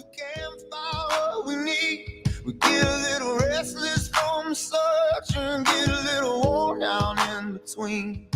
Like a bull chasing the matadors, a man left with his own schemes. Everybody needs someone beside him, shining like a lighthouse from the sea. Welcome back to the Annie Frey Show. Congratulations to Carl from Chesterfield. Yeah. Won the VIP tickets to come tomorrow night to the Heritage event where we will be. So excited to meet all of you. From what I understand, it's pretty much sold out, packed. Can I tell people to go to 971talk.com/events and fit in? If you go there, if it works, it works, then you got the last ticket basically. So Yeah. you can try. Knock yourself out. Yeah. Let's pack the room and have just an awesome, fun event. We're all going to be there. Mark, and myself, and our crews are going to be there. So excited. And it's free. So that's super cool, right? And there's going to be VIPs. Even Carl's going to be there. I'm so Carl's going to be in a excited to meet tuxedo Carl. because Hannah told him he had to dress You formally. said he was excited? He was super excited. I said, "You're caller number 9. You won." He said, "No way." I love it. We're excited to meet all the VIPs and all of the just average Joes, which is really what we feel like anyway. We're gonna be able to talk to all of you, and Hans and Jim Carafano are gonna be there. It's just gonna be great. We've been talking about the SCOTUS Roe v. Wade potential overturn leaked ruling written by Alito, and I'm just gonna kind of let Hannah. I'm gonna ask you to repeat a little bit of what you just said off the air, if you don't mind. But you said that I asked you, I go, "You pro-life?" I'm like, just before we go on the air, like kind of gauging your opinion. Yes, I am pro-life, and it hits home for me. I know people who have struggled to get pregnant and everything like that. So to think about people who get pregnant and make the choice to have an abortion, that hurts. Because I know people who would do anything to have a child and they aren't able to. So hits home for me. And quickly, you said, she goes, "Annie, you're in your angry phase." You said you're still in your sad phase. I'm in my sad phase. Yes. I'm sad to think about that it's real. Yes. Is this something you haven't thought about much until being here? Like just the politics of it and the existence of it? Yes. Like I had no idea about Illinois' abortion laws. I had no idea about that. And after looking into them, I wish I didn't know that was a thing. Same. It's interesting to hear you say that because this is something that's basically you're addressing kind of for the first time as an adult almost. Yes. And you're just sad. It is. Yes, it's sad and it's heavy. It's a lot. And It's we've real. gotten a ton of comments. We don't have a whole lot of time here left. So let's get to the YouTube live chat poll results, the question and the results. So the question is, will the SCOTUS leaker be labeled as a villain or hero? Votes or the results have varied all day, but with 148, 61% of the people said the leaker will be a villain, and 39% of the people said the leaker will be a hero. I'm refreshed by that because I'm being super cynical in my mind and thinking that, of course, the machine is going to turn this person into a wealthy hero. Interesting. I would have said villain because of the way that John Roberts has handled the whole thing. It's how they're portrayed, and they're going to be portrayed as a hero. You think hero too? Mm-hmm. I said did you say hero? I think it's going to be hero. Really? I hate it. Split. I hate everything about it. Yeah. I just expect that that's the way this machine works. Are you saying if the person is revealed or regardless, even if they're a shadow figure, they'll be turned into a I think hero? that they're going to want to be revealed because I think they're going to get wealthy off of it. Okay. Because I just think the active investigation that Chief John Roberts has put under, put out there, maybe the FBI or whoever is going to be doing this, kind of makes it less likely that person will want to come out. Therefore, kind of stay in the villain category. Criminal charges. That's what we need to know. Is that going to be? Is that going to be the case? Can we get? Do you have any comments that you want to get to here? We've only got about a minute left. Vicky from YouTube says, I chose hero only because the left is drawn out all other voices on it. I think they are a villain. This shouldn't have been leaked. It's an opinion, not a vote on the matter. Yeah. It's kind of where I feel. Let's see.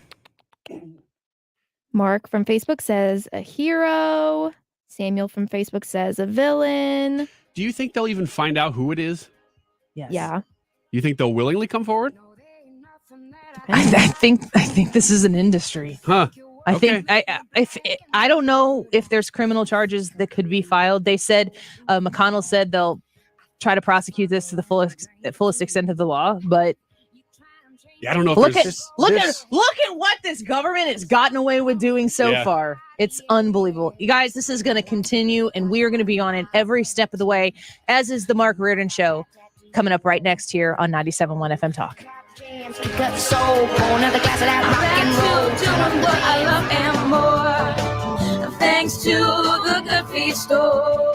Hi, this is